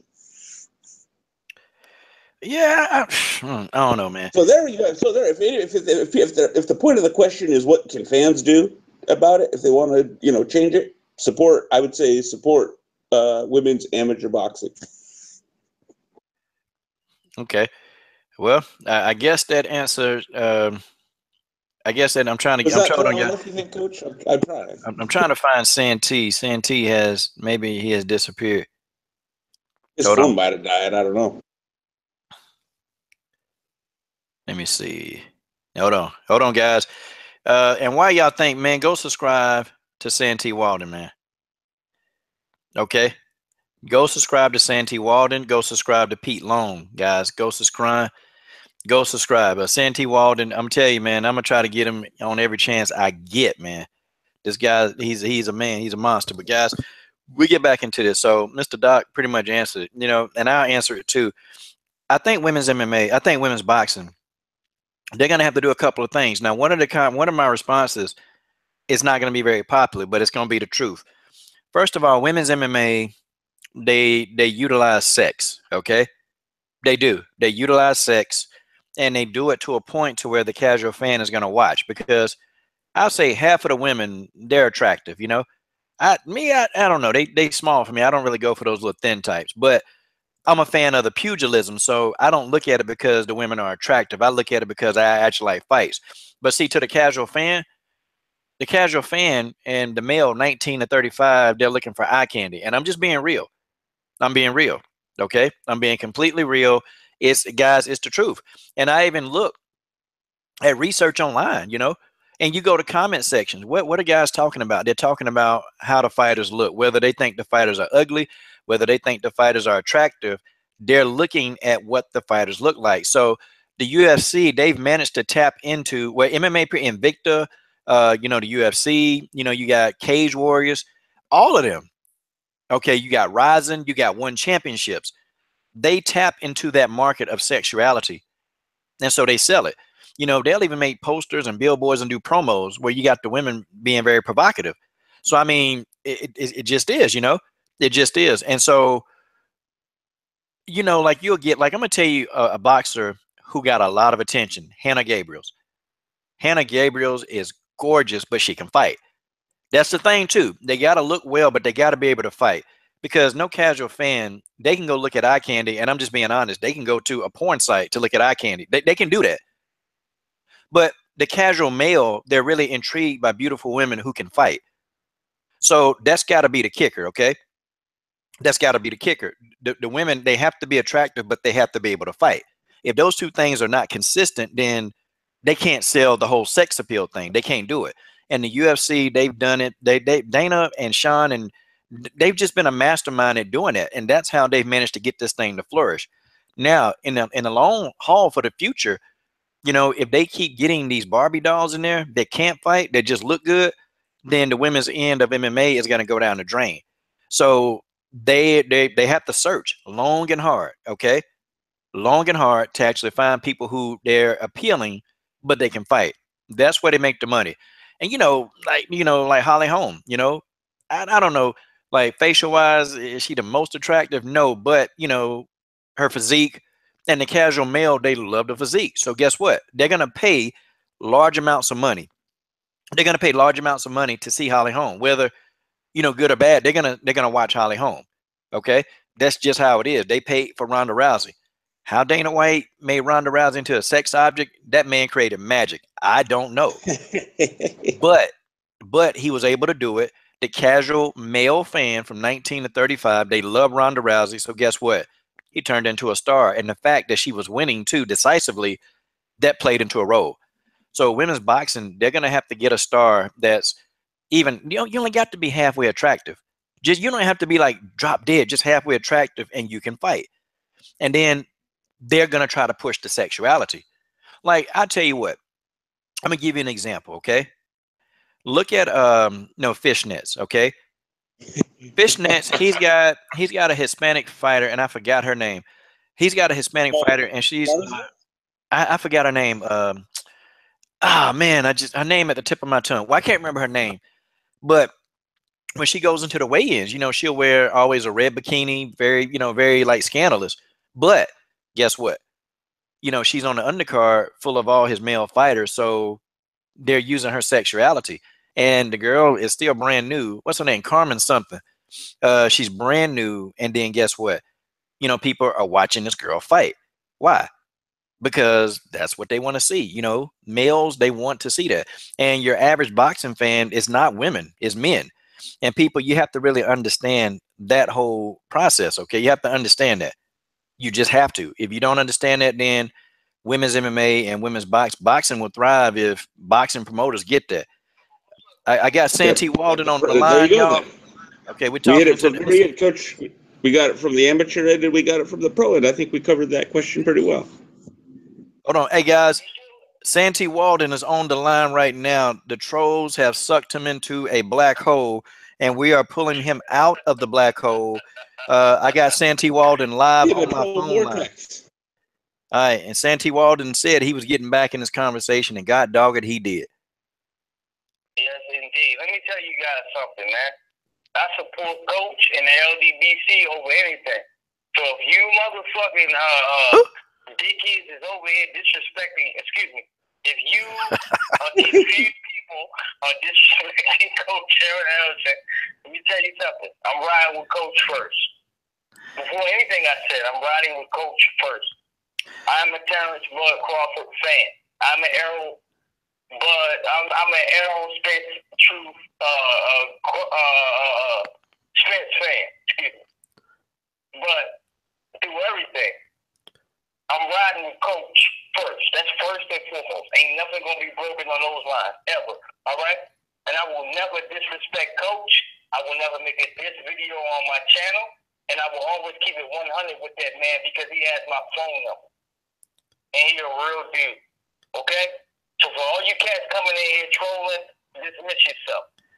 If you share the opinions of myself, I understand. But if you're coming in here being disrespectful and talking out your hind parts, as my grandmother said, that's your hind part, I don't respect it at all. Not at all. Reality has to be spoken as reality. Truth has to be spoken as truth. Speculation is speculation. And right now, at the tables between me and Coach, we're talking about speculation and what we think will take place. That's all, ladies and gentlemen. Please don't get your panties in a bunch. And Santi, I'm glad, man, you said it, because we just two brothers, man. We having a discussion, man. And you know, a lot of the people that dislike the LDBC, they'll take that and spin it, and they'll say some stuff, you know, like, hey, well, Santi and Coach, they were dissing each other heavy. You know, they'll take that and they'll completely spin that into something that never happened. So, see, it's a good thing that, see, these guys, we got the secret weapon. If there's an issue, we talk on the phone. Like he just called my phone. He's on my phone. The guy can, you know, I can reach out to Santi whenever I want to talk to him. See, that's how we do. That's what we do. So, yeah. So, Santi. If you have a problem with somebody, you call them, talk to them. A lot of you jokers like to play games. We grown, okay? We got bills to pay. We got beautiful women. Shit. We got everything in the world in order for us to be comfortable and to be happy about life, okay? When it comes to the nonsense and everything else, you guys follow it. Y'all anticipate on that. You take a bite out of that. And, you know, unfortunately, Coach is working when you dipping into that. Unfortunately, Fancy Walton is working when you dipping into that. When you come back thinking it's a beef, I'm marking this here today, and it will always be Coach Shelton Harrison, excuse me, will always be my brother to the gut, to the grave, to everything. And I will never, ever disrespect this brother or try to S on him in any type of way in order to boost my channel, in order to belittle him, or in order to disgrace the LDBC. We are the family. We are a family here, and we're going to continue to drive the message of the people, the hardcore boxing fans that want to see the best fight in the best. And I don't care in the world if he disagrees with what fighter that I'm taking. At the end of the day, he's my brother, and he will always be my brother. And you will never stop that, no matter how nasty your comment is or you think you bonded with me. At the end of the day, you can either, you know what, playing games with Santi Wall. You can eat that, all right? Playing games with Santi Wall. Don't play with him. Harrison will forever be the big brother. Forever. Yeah, and ain't no dispute about that. None. I ain't got no question about that. That's my brother. Forever. And when we finally link up, man, buddy. Boy, that video gonna be crazy. That long live video. Boy, that video gonna be wild. Oh man. You know, man. As a matter of fact, I just got finished talking to the one at LBZ, man. I on the phone. I just got finished talking to him before I called you for the live stream. And I'm gonna tell you straight like this, Coach. All of us. Matter of fact, I talked to 78 for 2 seconds. He was busy. Making sure he was on live stream with Ticket TV. But all of us are well connected. You already know how the game goes. We got our group text and stuff like that. So I call out, man. As a matter of fact, when I got off the phone with you, I was gonna call the town business. But the thing is, man, we look out, man, and we love one another so hard because we started this shit, all of us, okay? You can call 78 Sports TV the leader because he is, okay? But when it comes to all the groundwork that we put in, we did this shit as a whole, all of us. So when we come back and we look at the special features of the LDBC, we see us. So it can never be a discrepancy or a misunderstanding. And let me tell you, Coach, I still disagree with you. All right? I disagree with you hard. Okay? I disagree with I disagree with you hard, man. Okay? Yes, sir. But in the same sense, I love you to death. You are my brother. You are my big brother. And I will always acknowledge and respect you for the person that you are because you brought Santee on here. Now, I'm going to repeat this. I'm going to keep saying this until my last YouTube video. Coach Shelton Harrison brought Santee Walden here on the platform without his condolences, without his nod, without him even saying, look, I'm willing to help you. Santee Walden would never upload anything, okay? If he would have looked at me, if he would have never said nothing, or he would have said, man, I can't help you, I would have never uploaded my first video. And you know what? You know who my first subscribers was? Corey Montgomery. He was my first. And Coach Shelton Harrison. Yeah, man. I remember that, man. And I know you remember it, but I remember that shit, man. I really remember it. I remember it because I was like, damn, I was thinking to myself, like, damn, man, who gonna listen to Santee Walden, man? Like, I ain't got nothing to say. My first video was recorded with the camera pointed at some curtains in my house. Yo, I remember you used to do them videos, man, where you have on your Superman shirt. Yo, oh yeah, the old school ones, man. I remember the one he did about Golovkin, telling him he needed to give the Ric Flair jacket back. That was awesome. It was a chair. It wasn't a shirt. It was a chair. That's before anybody ever seen my face. And I would have the music playing before every video. Yeah. And you know what? I still have that chair. And guess what? The videos is coming back. The only thing is, man, hey, I'm well connected now and I have a family here, man. And I tell you too, like, just like this, man. Getting back to Terrence Crawford and Spence. I'm gonna talk about this. Mm-hmm. Coach, the thing is, we are the start of this. It's gonna get nasty, very nasty and disgusting when the fight is actually signed and when it gets close. You have no idea how nasty it's gonna get. We are both going to lose subscribers behind it because of the fact of who you pick, how you put your predictions, what your thoughts is about the promotion or whatnot. This shit is going to hit, this stuff is going to hit hard. It's going to hit very hard. Excuse me, I'm sorry, I apologize. This stuff is going to hit hard because the only thing is there is bloodshed. I'm sorry, it's bloodshed. Ain't nobody coming out of here not missing a leg, arm, nose, one eye, nothing. This is bloodshed, man. This is a true war. Yeah. So no matter how we pinpoint it, maybe, and I'm gonna put this far. I'm gonna be honest because this is what my big brother. Maybe I pinpointed it too far to say a stoppage by Terrence Crawford. That's a little bit too far. 50-50, well, like Coach said. So I'm gonna say it to you like this. Look. This is dangerous, okay? This is like a nuclear bomb. This is very dangerous because you're putting two fighters in there that believe that they're the best and won't nobody in this world take nothing from them. What you have at the end is injuries, broken bones, and a lot of pain. That's my opinion about Errol Spence Jr. and Terrence Crawford. As far as Keith, he's food, all right? For you guys yelling out here like you tough and all this crazy. Oh, he beat Porter and Danny Garcia. I love Sean Porter. He beat him by decision. I respect Danny Garcia. He beat him by decision. But the truth is, one time, is going to get his ass whooped soon from hiding and running from people and acting like he's somebody that he's not. Because, hold on, people need to know this, Coach, before you go on. That's my last point. Go ahead, yeah.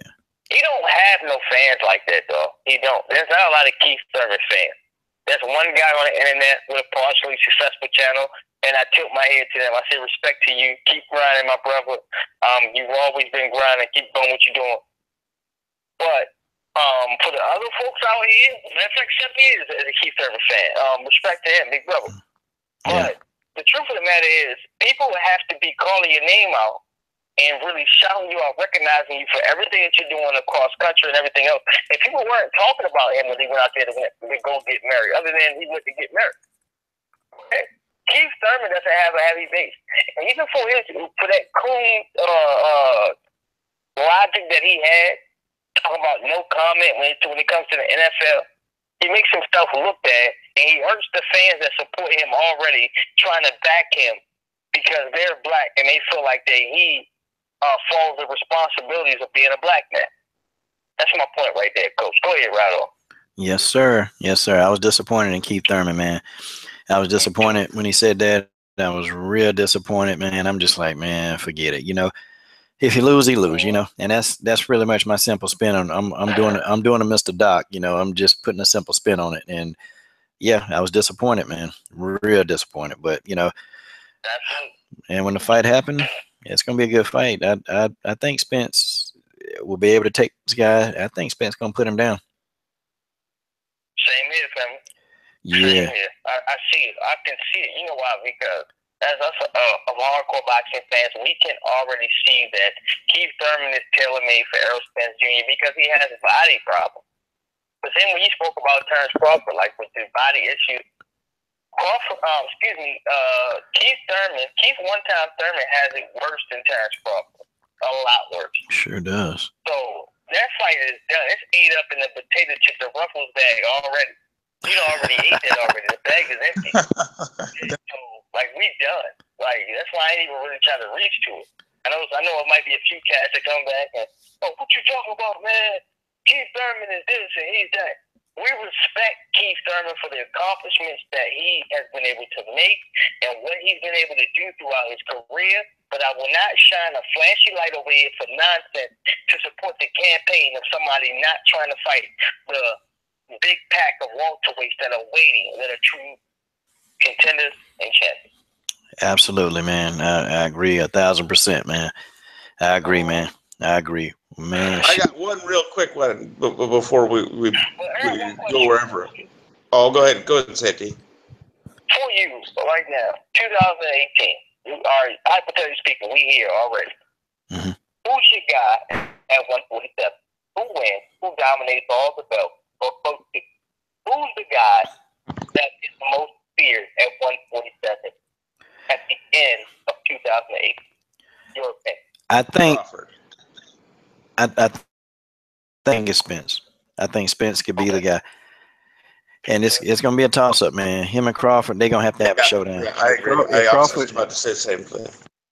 If Crawford is moving up, and if he's definitely moving up to 147, Crawford, they got to have that showdown for all the belts. Absolutely. But, you know, somebody got to get Keith Thurman up out of there. You know, somebody got to get him out of there. Somebody got to get to that point. Get Jeff on. I got a question about Thurman. What do you guys think? Do you see Crawford versus Thurman stylistically being any kind of different? See, Crawford versus Thurman? Yeah. Oh man, I think Crawford will piece him up pretty.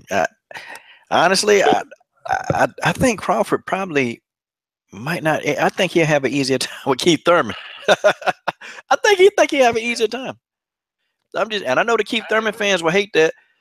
Well, you know, Coach, I'm not afraid of Earl Spence. I'm not afraid of Earl Spence.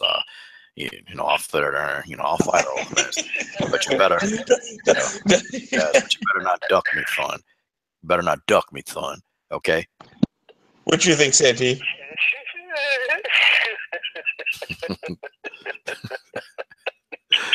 Gotta laugh. That's my answer. I'm on 5%. So if my phone cut off, man, you know what it is.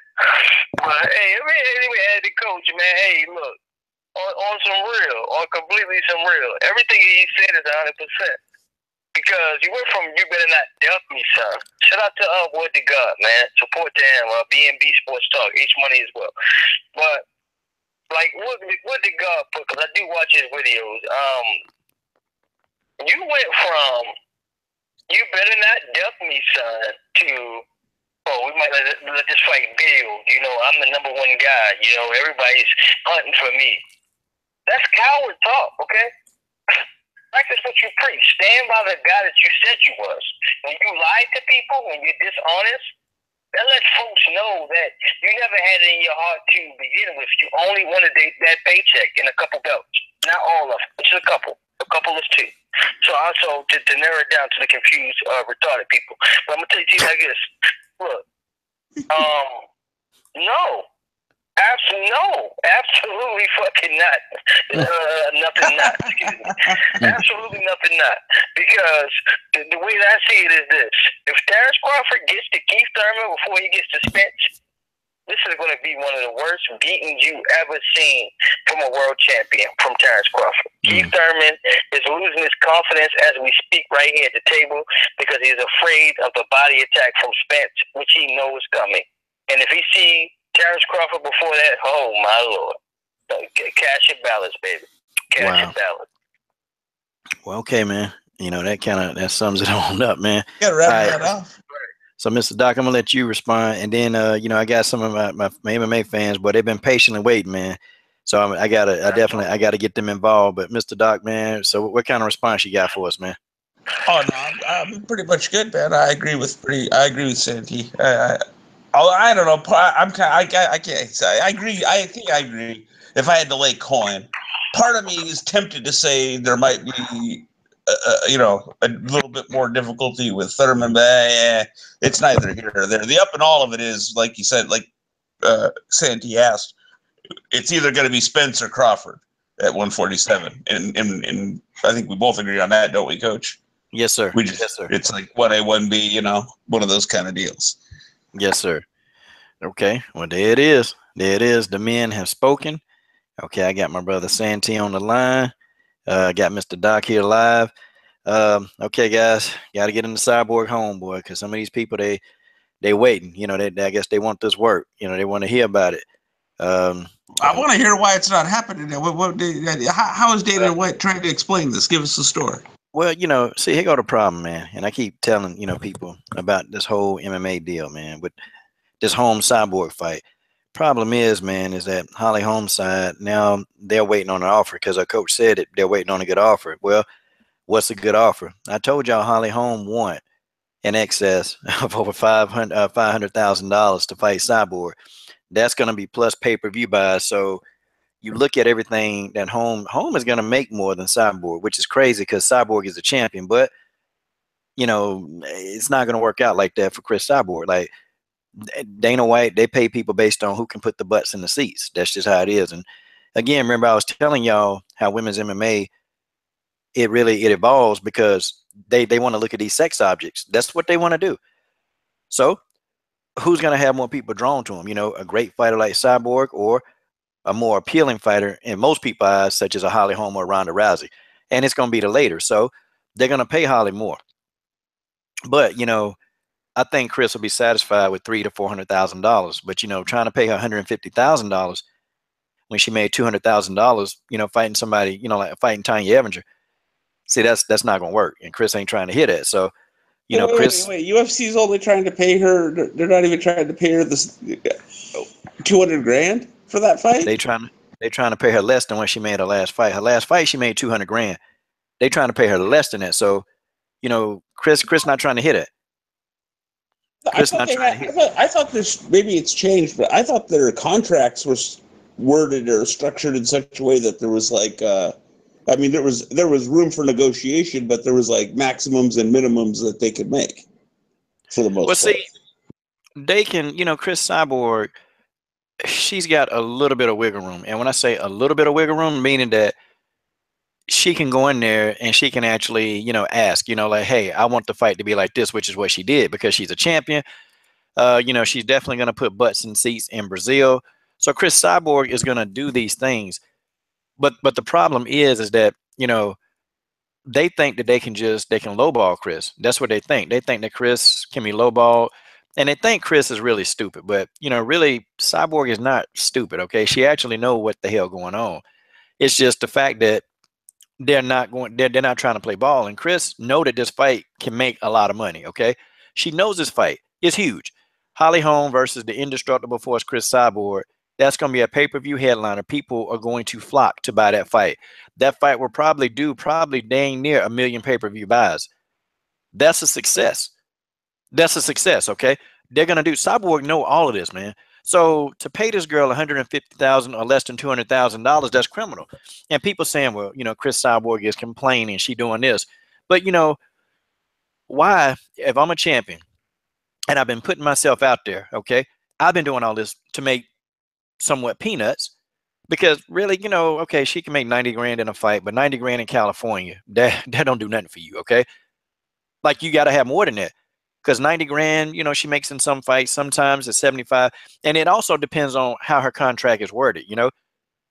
Chris, you know, I think her biggest payday was 200,000 against Tanya Evinger. But in California, you know, after you pay your manager, the UFC, they take a cut.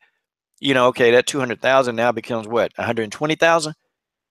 And then you pay your taxes. So now that's wasn't Evinger the one that had to fight Cyborg to get into the UFC? Yeah, and they did her wrong too. I mean, they was like, okay, yeah. I hate to. I'm trying to follow this. No, right? Go ahead, man.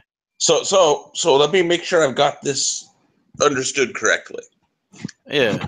Dana Whyte and the Fertittas, all right, They want to pay Cyborg less for fighting what constitutes a women's mega fight, wouldn't you say? At this point, right now, are close to it between the two. They want to pay her less for that than for fighting what you could arguably call a prospect. Yeah, well, you know, it's Dana White and WME because the Fertittas now, they sold all their shares. They gone. So I did understand that, right? Though that is what they're doing. Yeah, but you got the whole basis. They want to pay her less than what they paid Tanya Evinger, which, you know, I think that's totally asinine. You know, they shouldn't be doing that. Chris Cyborg. How does she get less for fighting Holm than Evinger? I don't get that at all. That makes no sense. They think she's stupid. No sense. Well, they think she's stupid and desperate is what it is. They think she's dumb and desperate. They think that she just want to beat up Holly, so she'll take anything. But they were wrong because Chris was like, wait a minute. Well, hold up. Wait a minute. I'm only getting this much? Wait a minute. This fight is going to make a lot of money. I don't understand. You know, why am I not, you know, or at least give her, you know, a lot of pay-per-view points, like pay her 150,000, but, you know, guarantee her a certain amount of pay-per-view points so she can, you know, make a lot of money, but not that was going to be my next thing. Oh, so yeah. So she's not going to get no back end either? Oh, yeah. Man. See, yeah, man. Well, she might. They give her back in, but see, she's not going to get the lion's share of it. See, it's two things that could happen that they can market Cyborg. One, UFC 219. You know, they could have put it in Brazil. That fight would have done well in Brazil. That fight, it would have sold out if she was fighting Holly Holm. Okay, I'm just saying. You know, the fight would have sold out. I mean, the gate would have been a crazy gate, and you know, the pay-per-view numbers would have been good because everybody, including myself, would buy the pay-per-view because who knows? I mean, even though I think that Holly Holm would get destroyed by Cyborg, but for as long as it lasts, you know, Oh, wait a minute. Let me see. Oh, somebody insulted you, Lala? That's my family. Who insulted you? Let me see. Okay, well, she'll tell me. But anyway, yeah, Mr. Doc, that's what it is, okay? So, yeah, man. But you made a comment the other day, and I just kind of took it as, you know, in passing, didn't think much about it, but he said UFC is starting to sound more and more like boxing, and I'm like, you're telling me this? I'm like, God damn, this is sounding like boxing. They're talking about low ball offers, and you know what I mean? I don't remember. Maybe it's just, again, like I said, my time sort of, you know, being more distant from the sport for a few years, and now trying to come back to it. But I don't remember all this in UFC. See, some of it, I just want to see the best fight the best. But then, you know, you get sick and tired of seeing people, okay, that don't take any risk, right? They're not in there, you know, and not even, I think the promoter, they do deserve a good cut. I think so, because to put on an event, people don't get it, man. To put on an event, like, it costs, man. Things, the promoter's job is risking that money too. Yeah, the promoters, they have a very big job ahead of them. So I'm pro promoter making their cut, but you know, when you're sitting there and you're saying, okay, well, we're gonna lowball you here, but we're gonna give Holly, you know, this. It's like, is Chris Cyborg right? I mean, is it the blonde hair, the blue eyes? Because that's what she's been saying, and it's almost like, okay, it seems that way because, you know, you had Ronda Rousey who made what, $3 million, and Amanda Nunes what, made 200,000 plus pay-per-view points, but she's a champion. And I understand. I got a question. I honestly don't know. I understand. Is Tanya Evinger blonde haired and blue eyed? No, she not. But what I'm saying, so that's why Cyborg got a little more against her. I'm starting to understand what you're telling me now. see, and then on top of that, see, when you look at the statistics, man, that's what the UFC base. That's what they like. That's what that 19 to 35-year-old age range. Yeah, they're playing. You're right. They're playing a numbers game. That's what they're doing. I don't even think that they're technically say. I think if let's just say if the 19 to 35-year-old age range, let's just say if they like, I don't know, the young Brazilian or the young black woman, you know, they would probably try to cater to that to make the most money. Whatever we was, see, yeah, okay, yeah. And you know, and this guy in the comment section, Iraq, he's saying that they don't really want to see the gay, like manly chick. They don't want to see that, and that's just real. That's why Amanda Nunes gets so much problems. Like they call her all kind of names. They just don't want to see that, and that's my whole thing with this whole thing. They have to play the heel basically, and the way they draw is by being the heel, so to speak, by beating up on the eye candy. If you get it. That's what they got to do. And everybody wants to see them lose. Yeah, sorry. Let's catch up on some of these comments, man. A lot of these guys. Sorry, y'all. I done missed a lot of comments. Crap. So okay. So here go the thing. Let's bring this up. So now, since Cyborg, okay. Let me see what it's me, Lighthawk00, my bro. Oh, okay, crap. I didn't know that was you, Lighthawk. Hot dog, man. What's up? Yeah, you got a lot of people trolling you, man. Don't worry, the troll hunter is here, man.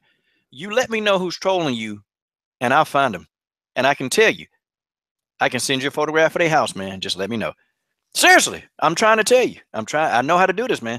So you let me know who's trolling you, man. But anyway, yeah, let's really get back. Okay, so now it appears that the Cyborg Holm fight is not going to be a go. And Rocky Pennington got hurt. She got hurt. Okay. Who do you think is going to fight Rocky? I want to. Yeah. Well, okay. I want to ask all of y'all, and I'm going to ask you first, Mr. Doc.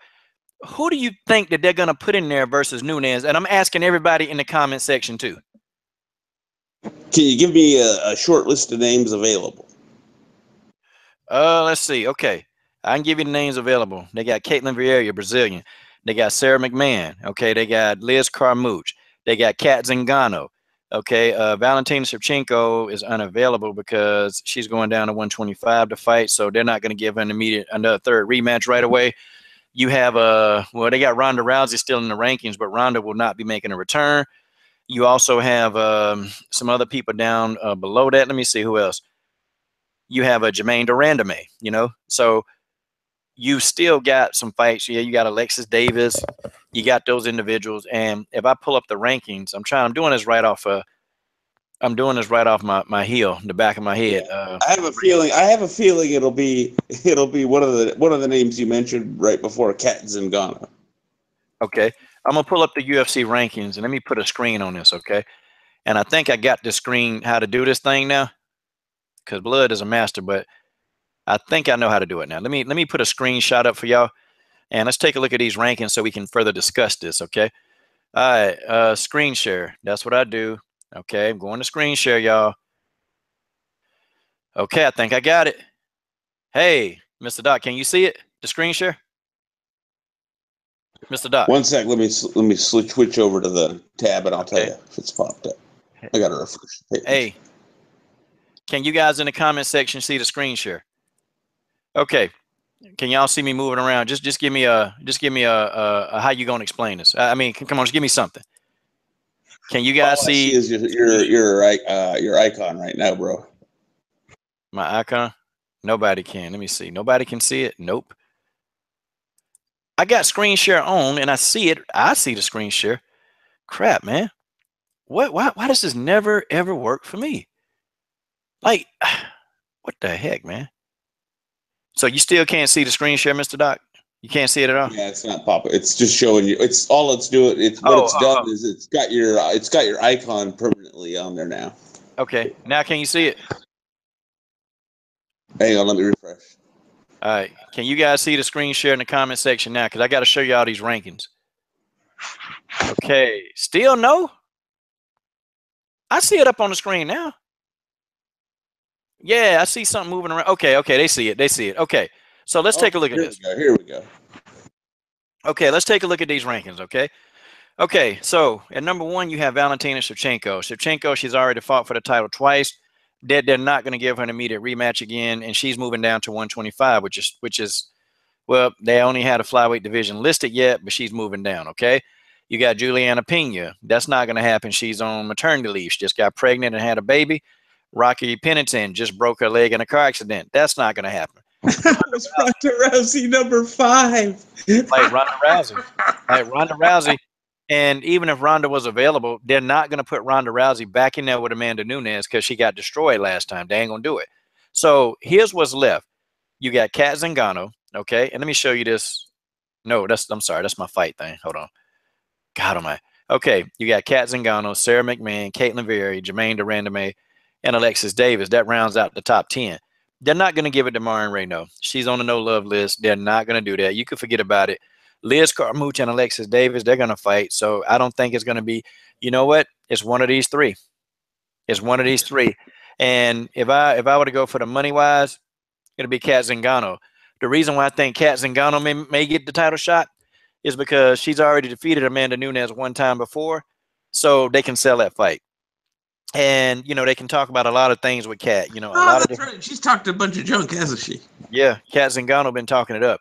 I think that would be probably what the UFC would probably want to do, in my opinion. You know, I think that's what they want to do, but it would suck, man. It would suck because I think Caitlin and PCB 167 said that Amanda and Caitlin would be the better match, but I think so too. I agree with that too. I think that's a better matchup because Caitlin is more skillful, and she took Sarah McMahon and she beat Sarah McMahon down and submitted Sarah McMahon. Okay. Somebody just brought up a good question, Coach. I don't know anything about this. Is Kat cleared to fight? You know what? I don't know. I don't know if she's cleared to fight. I mean, you know, if not, then that changes everything, don't it? Yeah, I guess if Kat Zingano not cleared to fight, then that leaves. Wait a minute, who's left? There really ain't nobody. Like, okay, that leaves Sarah McMahon and what's her name right there? I can't make out the name. Caitlin Vieira. That's who it leaves. Or Jermaine Durandame, which that's a money fight because, to be honest, Amanda Nunes has already defeated Jermaine Durandame. She already beat her. And she beat her up pretty bad, but Jermaine got a lot of controversy around it because she ducked Chris Cyborg. So, you know, like, man, this title shot is up in the air. Well, like it really is. I'll ask it like this: who's who? Okay, yeah. Which one of them gets the most love out of the 3 from the UFC? Okay, out of which 3 fighters? Out of the 2 that's left, rather, if Kat Zingano's not. So it'd be Sarah McMahon or the what's her name? They would rather sell Kat Zingano more than Sarah McMahon because Sarah McMahon isn't really. But if Kat's not cleared and it's down to Vieira McMahon, then who is it? They would go with Sarah McMahon. They would go with that. If you're on a no love list, you gotta go through hell and recreate hell and then fly to heaven for them to help you out on the no love list. That's just how it is, okay? That's just how it is. That's how this thing works, man. If you're on the Coach Shelton Harrison no love list, you can forget about any rather opportunities coming your way. Like, you have to literally create those opportunities and nothing can go wrong, okay? And yes, and let me see. Let's look at all the names who ducked Marion Renaud, George. Good, okay? Let's see. Caitlin Vieira. Okay, now let's answer the question. Marion, she didn't dodge Caitlin. What she said was, I want to fight somebody in the top 10, okay? So now you have to understand that. Marion said she's going to have to wait because I want to fight somebody in the top 10. And at the time, Caitlin Vieira was ranked number 14. So think about this. Marion fought somebody out of the top 10. She fought somebody, got moved down in the rankings, okay? What do you think would have happened? I mean, she wouldn't have moved up in the rankings if she would have fought Caitlin Vieira, okay? She would have because Caitlin wasn't even ranked that high at the time. So I can tell you right now why she said no to that fight. She was chasing Alexis Davis, and she really wanted this Jermaine Durandame fight. I'm just saying, you know? Yeah, I think Amanda versus Caitlin.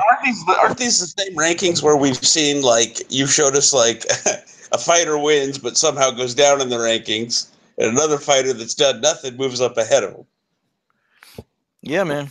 Yeah, that's what happens. Like Marion beat her last opponent, and it wasn't her fault that Jermaine Durandame couldn't fight. She was injured, you know. So Marion fought this girl named Talita Bernardo, beat her. This is a world-class Brazilian jiu-jitsu. I mean, the girl's tough opponent, and she's active, you know. And she beat her, you know. But she went down in the ranking. While you get Sarah McMahon, who lost. I mean, got submitted by Caitlin Vieira. She moves down with one spot. You know, Martin Reyno moves down with 2 spots, 1 spot. And she's still ahead of the girl that beat her. Yeah. Like, it's something wrong with these rankings, but what they do is they're going to try to justify giving a fight.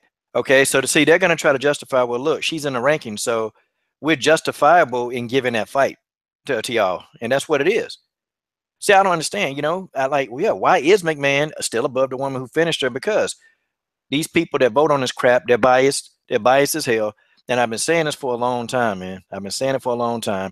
If you're on that no love list, if you're not finishing people, don't go the distance, because more than likely sometimes you might not get a decision. Okay. And Valentina and Amanda, good grief, man. That fight was so close. You know, and I'm sitting there thinking, how did Amanda get that decision? But anyway, you know, it is what it is. And Sarah, you know, I'm just like, great, you know, she's still ranked number 7. Like that just baffles me to death. It baffles me to death. Okay. It's still ahead of the one that submitted her. That kills me. That just kills me. Yeah. Yeah. And all these people here, man. God almighty, you know. Read some of these comments, y'all. Let's look at some comments. I know y'all can see the comments. Let me see. I'm just clicking on pages, making sure no trolls are here. Let's see. Iraq. Okay, good. Good. No trolls. Aquarius, you here? I didn't even know you made videos, Aquarius. I was about to go sub. I subbed to everybody. But anyway. What else? What else supposed to... Oh, okay. Mr. Doc, we didn't talk about Katie Taylor, man. So let me go ahead, because I got to shut this down here in a minute. All right, Katie Taylor, man. So did you see that fight? No, actually, I got back home too late. You have to tell me what happened. I heard she won, but I didn't hear anything, you know, significant one way or the other about it, other than she won. Mr. Doc had a hot date, man. Yeah, man, you pulling them in, man. I love it. I love it. Yeah. I got places to go, women to see. What do you want? Man, Katie Taylor schooled that girl. You know what, though? Sanchez, I got to give her credit. The girl, she can brawl. She's just too slow. And I told y'all in kind of a post-fight breakdown, a pre-fight breakdown, I knew that this girl was too slow for Katie Taylor. You know, Katie Taylor is good. She's skillful, man. Katie Taylor is extremely skillful. And yeah, man, that's just what it was. What weight class is she fighting in again? Katie Taylor, I think, what, 135? Yeah, lightweight. See, yeah. Again, that's what I'm talking about. I mean, I know there's a few more out there like you're talking about. But just as an example to like what we were talking about earlier, like the 2 main names that I get most brought up are Clarissa Shields and Katie Taylor. Well, one's at lightweight, one's at middleweight, and about to fight at super middleweight, you know. And that's part of what I was getting at earlier when I was saying that's part of the problem historically with women's boxing. Even when there's talent, it's all too often they're too far apart in weight classes to make the really historic fights. They need to make some catch weights, man. Because I was saying in a video, I said, you know what? Her versus Dern. Wait a minute. Who am I saying? Oh, her versus Cecilia Breakers. Her versus that, you know, at a catch weight of 140 pounds. That fight could be doable, man. The fight could be doable. They're 2 skillful fighters, but then, you know, immediately people start saying, well, Katie Taylor, she really not on that level yet. And you got to remember, Katie Taylor been fighting for a long time, man. You know, this girl's an Olympian. She's been fighting for a very long time. This girl know how to box, man. It's just that don't let her professional fights fool you. Yeah, if you're talking 147, one coming down from 147 and she moves up from 135, that's perfectly reasonable. And that is, I agreed with you at the time, and I agree with you now. That those are the kind of fights that are going to need to happen to build the women's boxing up, if it's going to happen. Because they've got to have, you know, it's not just a matter of, I mean, you got to have, yes, you know, you got to have a good pool of competition, but then you have to start adding to that the memorable fights between the memorable names. You know what I mean? And that's you know what I mean. The where the problem comes in. The top talents have to be able to fight each other and have competitive fights that people will remember. Yeah, and them the fights that we as fans deserve. But you know, that's just how it is. That's how it is. That's just the way that is. Okay, shoot. I hope we talked about everything today, man. Shoot. Let me see. Did we talk about everything? Yeah, Cyborg, Holm, Taylor. I think that's it, man. I think that's it. Yeah, crap. I like Katie Taylor. Right through that stuff, didn't we? Yeah, you know, we did run through some stuff. I like Katie. I like Katie Taylor. Katie Taylor can fight. I don't know what y'all looking at, man. Katie Taylor is a skillful fighter. I like Katie Taylor. I mean, she can go. I don't think, I think her and Brackets will be a good fight. I think Brackets may win that fight, but it's a good fight, man. Cecilia Brackets not getting no younger. Nah, man. Yeah, that's a good fight. Katie Taylor ain't no hype job, man. Come on, man. Stop it. Stop it. This girl isn't, look, man, Katie Taylor is good. She done had a lot of fights, man. Oh, man, okay. Well, when they get in there with somebody, who hit back, then you gonna see. You gonna see. We just got this. We got to get her in there with somebody. That's just it. No more of these slow girls that can't, like the fight. Now, I'm gonna be honest. Now, one fight that I was disappointed when she fought Jasmine Clarkson. And man, I had Jasmine Clarkson people, man. They came to my channel cussing me out, and I'm like, what? I just told the truth. Jasmine Clarkson should have never been in the fight. Okay, I'm just saying she should have never been in there with Katie Taylor. She should have never been in there. And I know it was a short notice fight. Okay.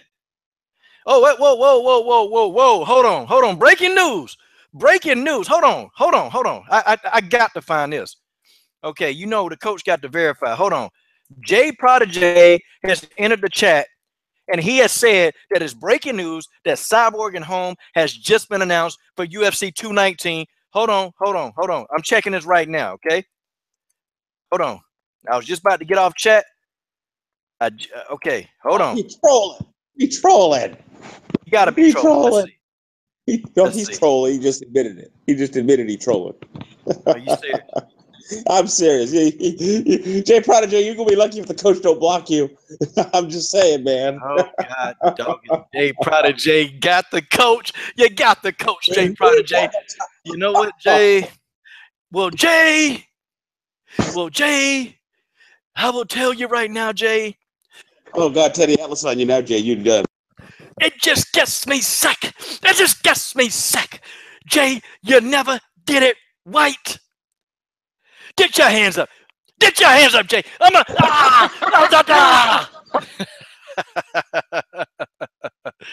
Oh man. Oh, Jay, you got me. Well, I guess I ought to do my Keith Thurman impersonation.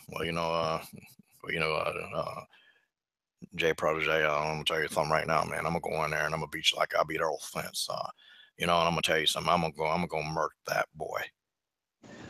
Keith, what about Terrence Crawford though? Well, let me tell you something, Mr. Doc. I'm not worried about no Terrence Crawford. I'll go in there and I will slap the shit out. I'm sorry, period. Channel. I'll go in there and I will murk that boy. That boy, he better not duck me, son. He better not duck me, son. I'll go in there and I will murk Terrence Crawford. You're killing me. Sitting back there, you're laughing at me, Mr. Doc. Man, let me tell you something, man. You better not laugh at me, son. You better not laugh at me, son. Okay, because I'll murk your ass. Okay. My man told me to do Paulie, man. All right. Mr. Doc, you still there? Yeah, okay. Paulie, who do you think wins between AJ and Wilder, and why? Well, I don't know.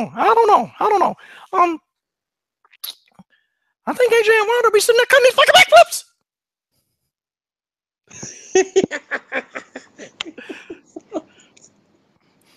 Don't you talk about my side piece. Don't talk about my side piece. I'm My boy E. Amazing Eric is here. What's up, Eric? Brother. You know, man, waiting on people, man. Waiting on that couple of interviews, man. Dana Black, I'm not cool. Oh, I'll tell you what. I'm going to do Tim Bradley for you, Dana Black. How about this one?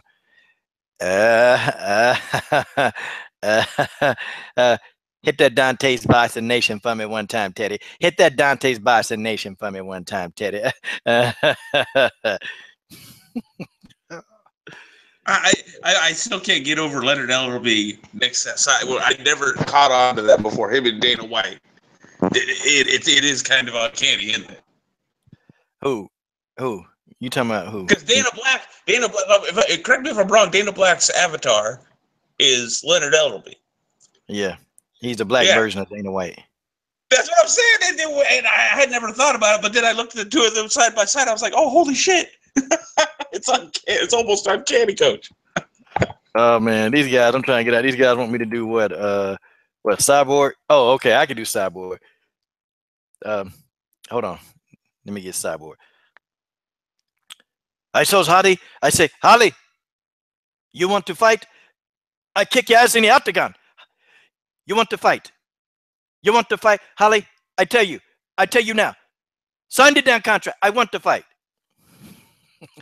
Mr. Hey, Gennady. I gotta ask my guy Gennady a question. Okay. Gennady. Upon reflection, what kind of a job do you feel Tom Loeffler's done with your career?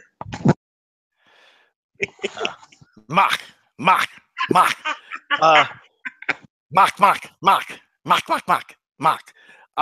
Too much today? No. Not today. Mock.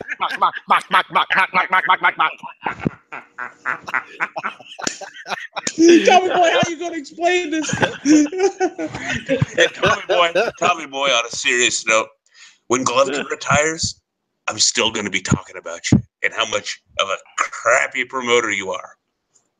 Okay, just so you know, you're always gonna be Tommy boy.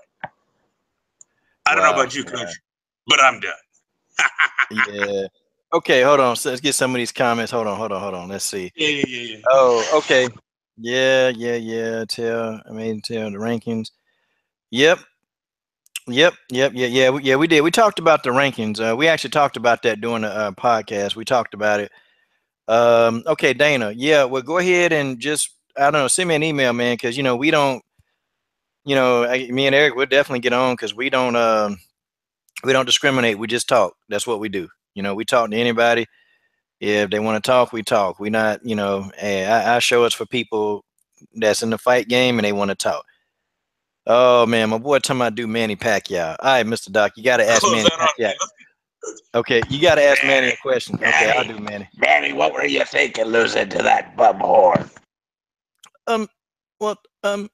I know that your name is Bob Adam. And I know you my daddy. I know that you my daddy. And Jinky, could you come over here and Jinky, I need you to rub my shoulder. Jinky, rub my shoulder. Jinky. Let me ask you another way, boy. What were you thinking losing to that whore and bum? Well, Bob, you promised me. Give him another massage, Jinky. No, Jinky, stop it! You hurt my Jinky. Get the hell away from me, Jinky. I want the prostitute. What's this? Now, Manny, what's this I hear about you won't fight Terrence Crawford? Well, I just want to make the people happy. I want to. I'm just doing my job. I'm just doing my job. Again, Jinky. No, stop, Jinky, get out there, Jinky, get the hell away from my shoulder. That is my shoulder that the saltwater heal. Let me tell you what I want for Christmas, Bob. I want the prostitute. I want the prostitute to come out of the chocolate. Do I look like Santa Claus, son? I want the. Well, you talk about you. You promised me a prostitute out of the chocolate cake. That's what you promised me, Bob. and I gave it to you. It's not my fault the Jinky caught you. We're gonna end them all. There we go. We'll be here all night, Coach. Yeah, man. Yeah, it's crazy. We got to remember that one. We got to remember to do Bob and Manny segments every now and then. That was good. Okay, Dana Black. Here's my email. I'm gonna put it up. That's my email. Tell her reach out to me. We'll set up a time, and then me and Eric, we will figure out a time, and we'll get it in. And that's just how it is. But you know what though? I had somebody that know Heather Hardy, man. Good grief, boy. Told me a lot of stuff. But you know, you got to stretch out the legitimacy. Face all bashed up, huh? Yeah, man. Heather Hardy she got the dog wheels beat out of her. Okay. I'm to my man. She got beat, and she talking about though she ready. Heather Hardy talking about she ready to get back in there. She is. And I got to get Leah Letson tied down. Leah Letson, I've just been busy, man, because some of these fighters they've been asking me, Coach, you know, we're gonna get back on it, and I'm like, yeah, we're gonna get on it. So I got a couple of fighters in there again. Is she recovered from her concussion yet?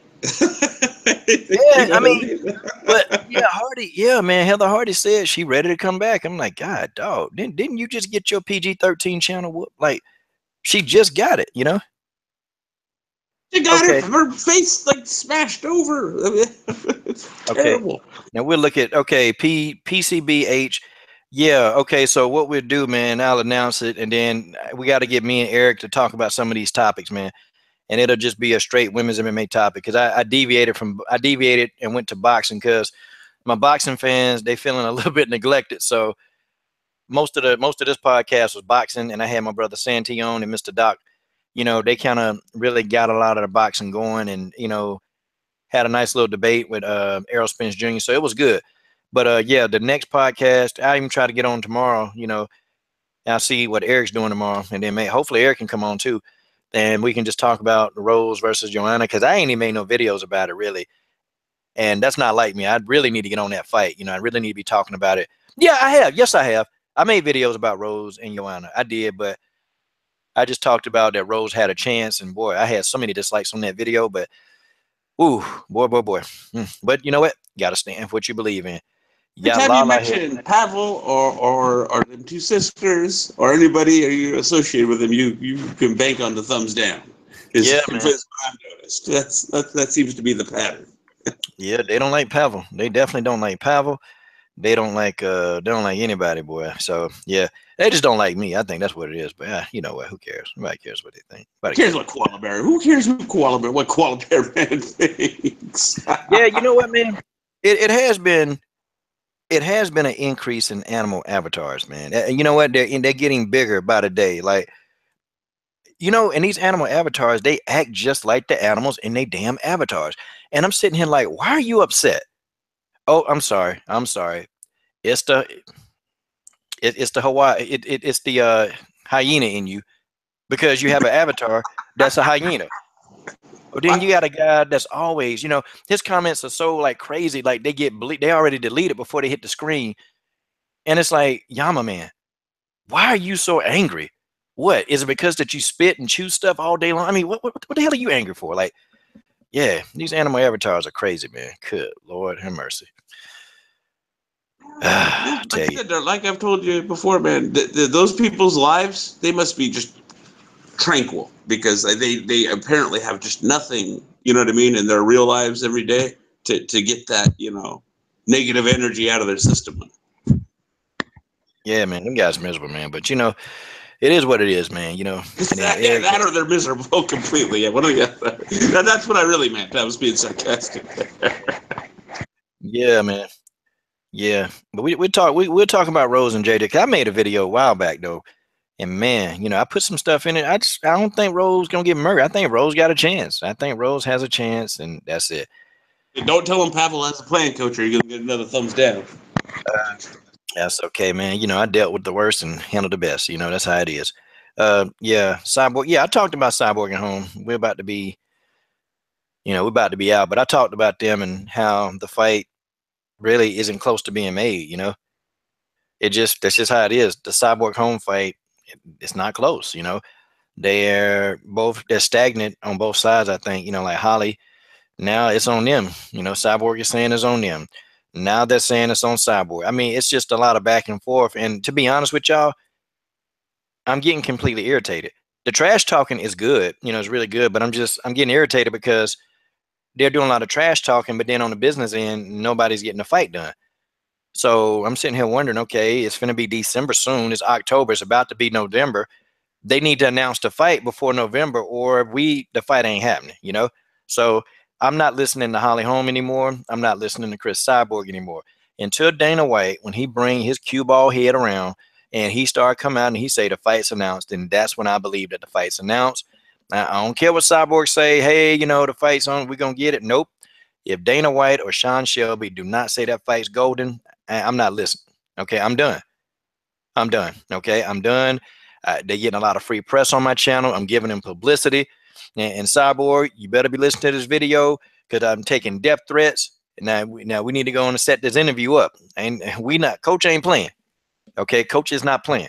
That's just the way that is. That's just the way that is. And that's how I see it.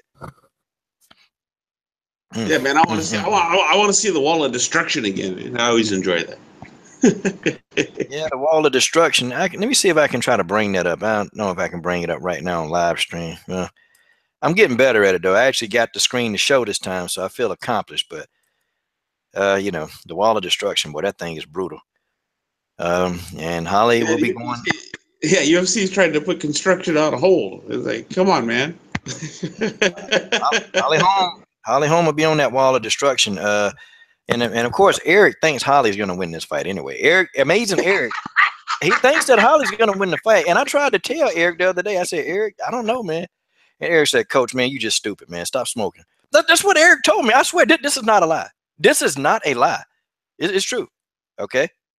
Eric told me. Did you see the videos you done showing Cyborg taking head kicks?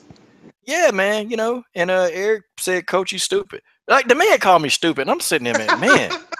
Why would he call me stupid? Just for no reason. I said, God dog, man. Eric is vicious. Eric is really, really vicious. I'm telling you. Oh, Lord. And you got Lala. Look at Lala. She's making fun of me in the comment section, you know? You know, and you know, Lala, I prayed and prayed and prayed that you get $1 million. And probably the reason why you don't have $1 million because you're being so negative right now. Just playing, Lala, just playing. But if you got $1 million, give your boy 10%, okay?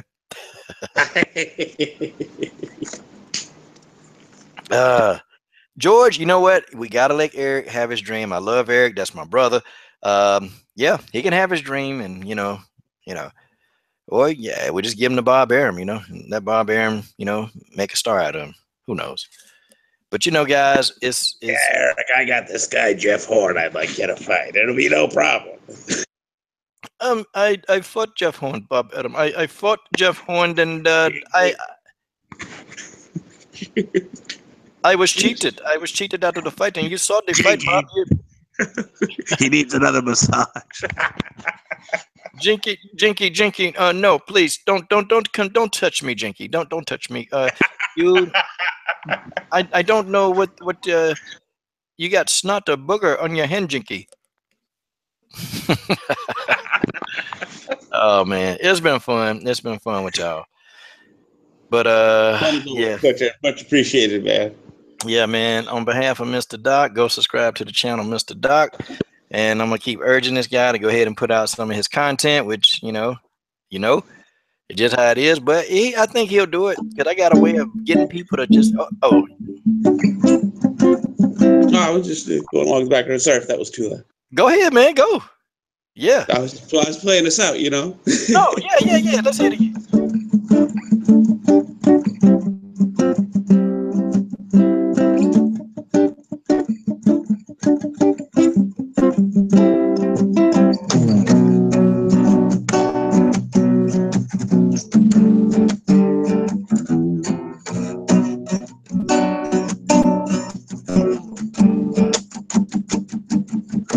Oh.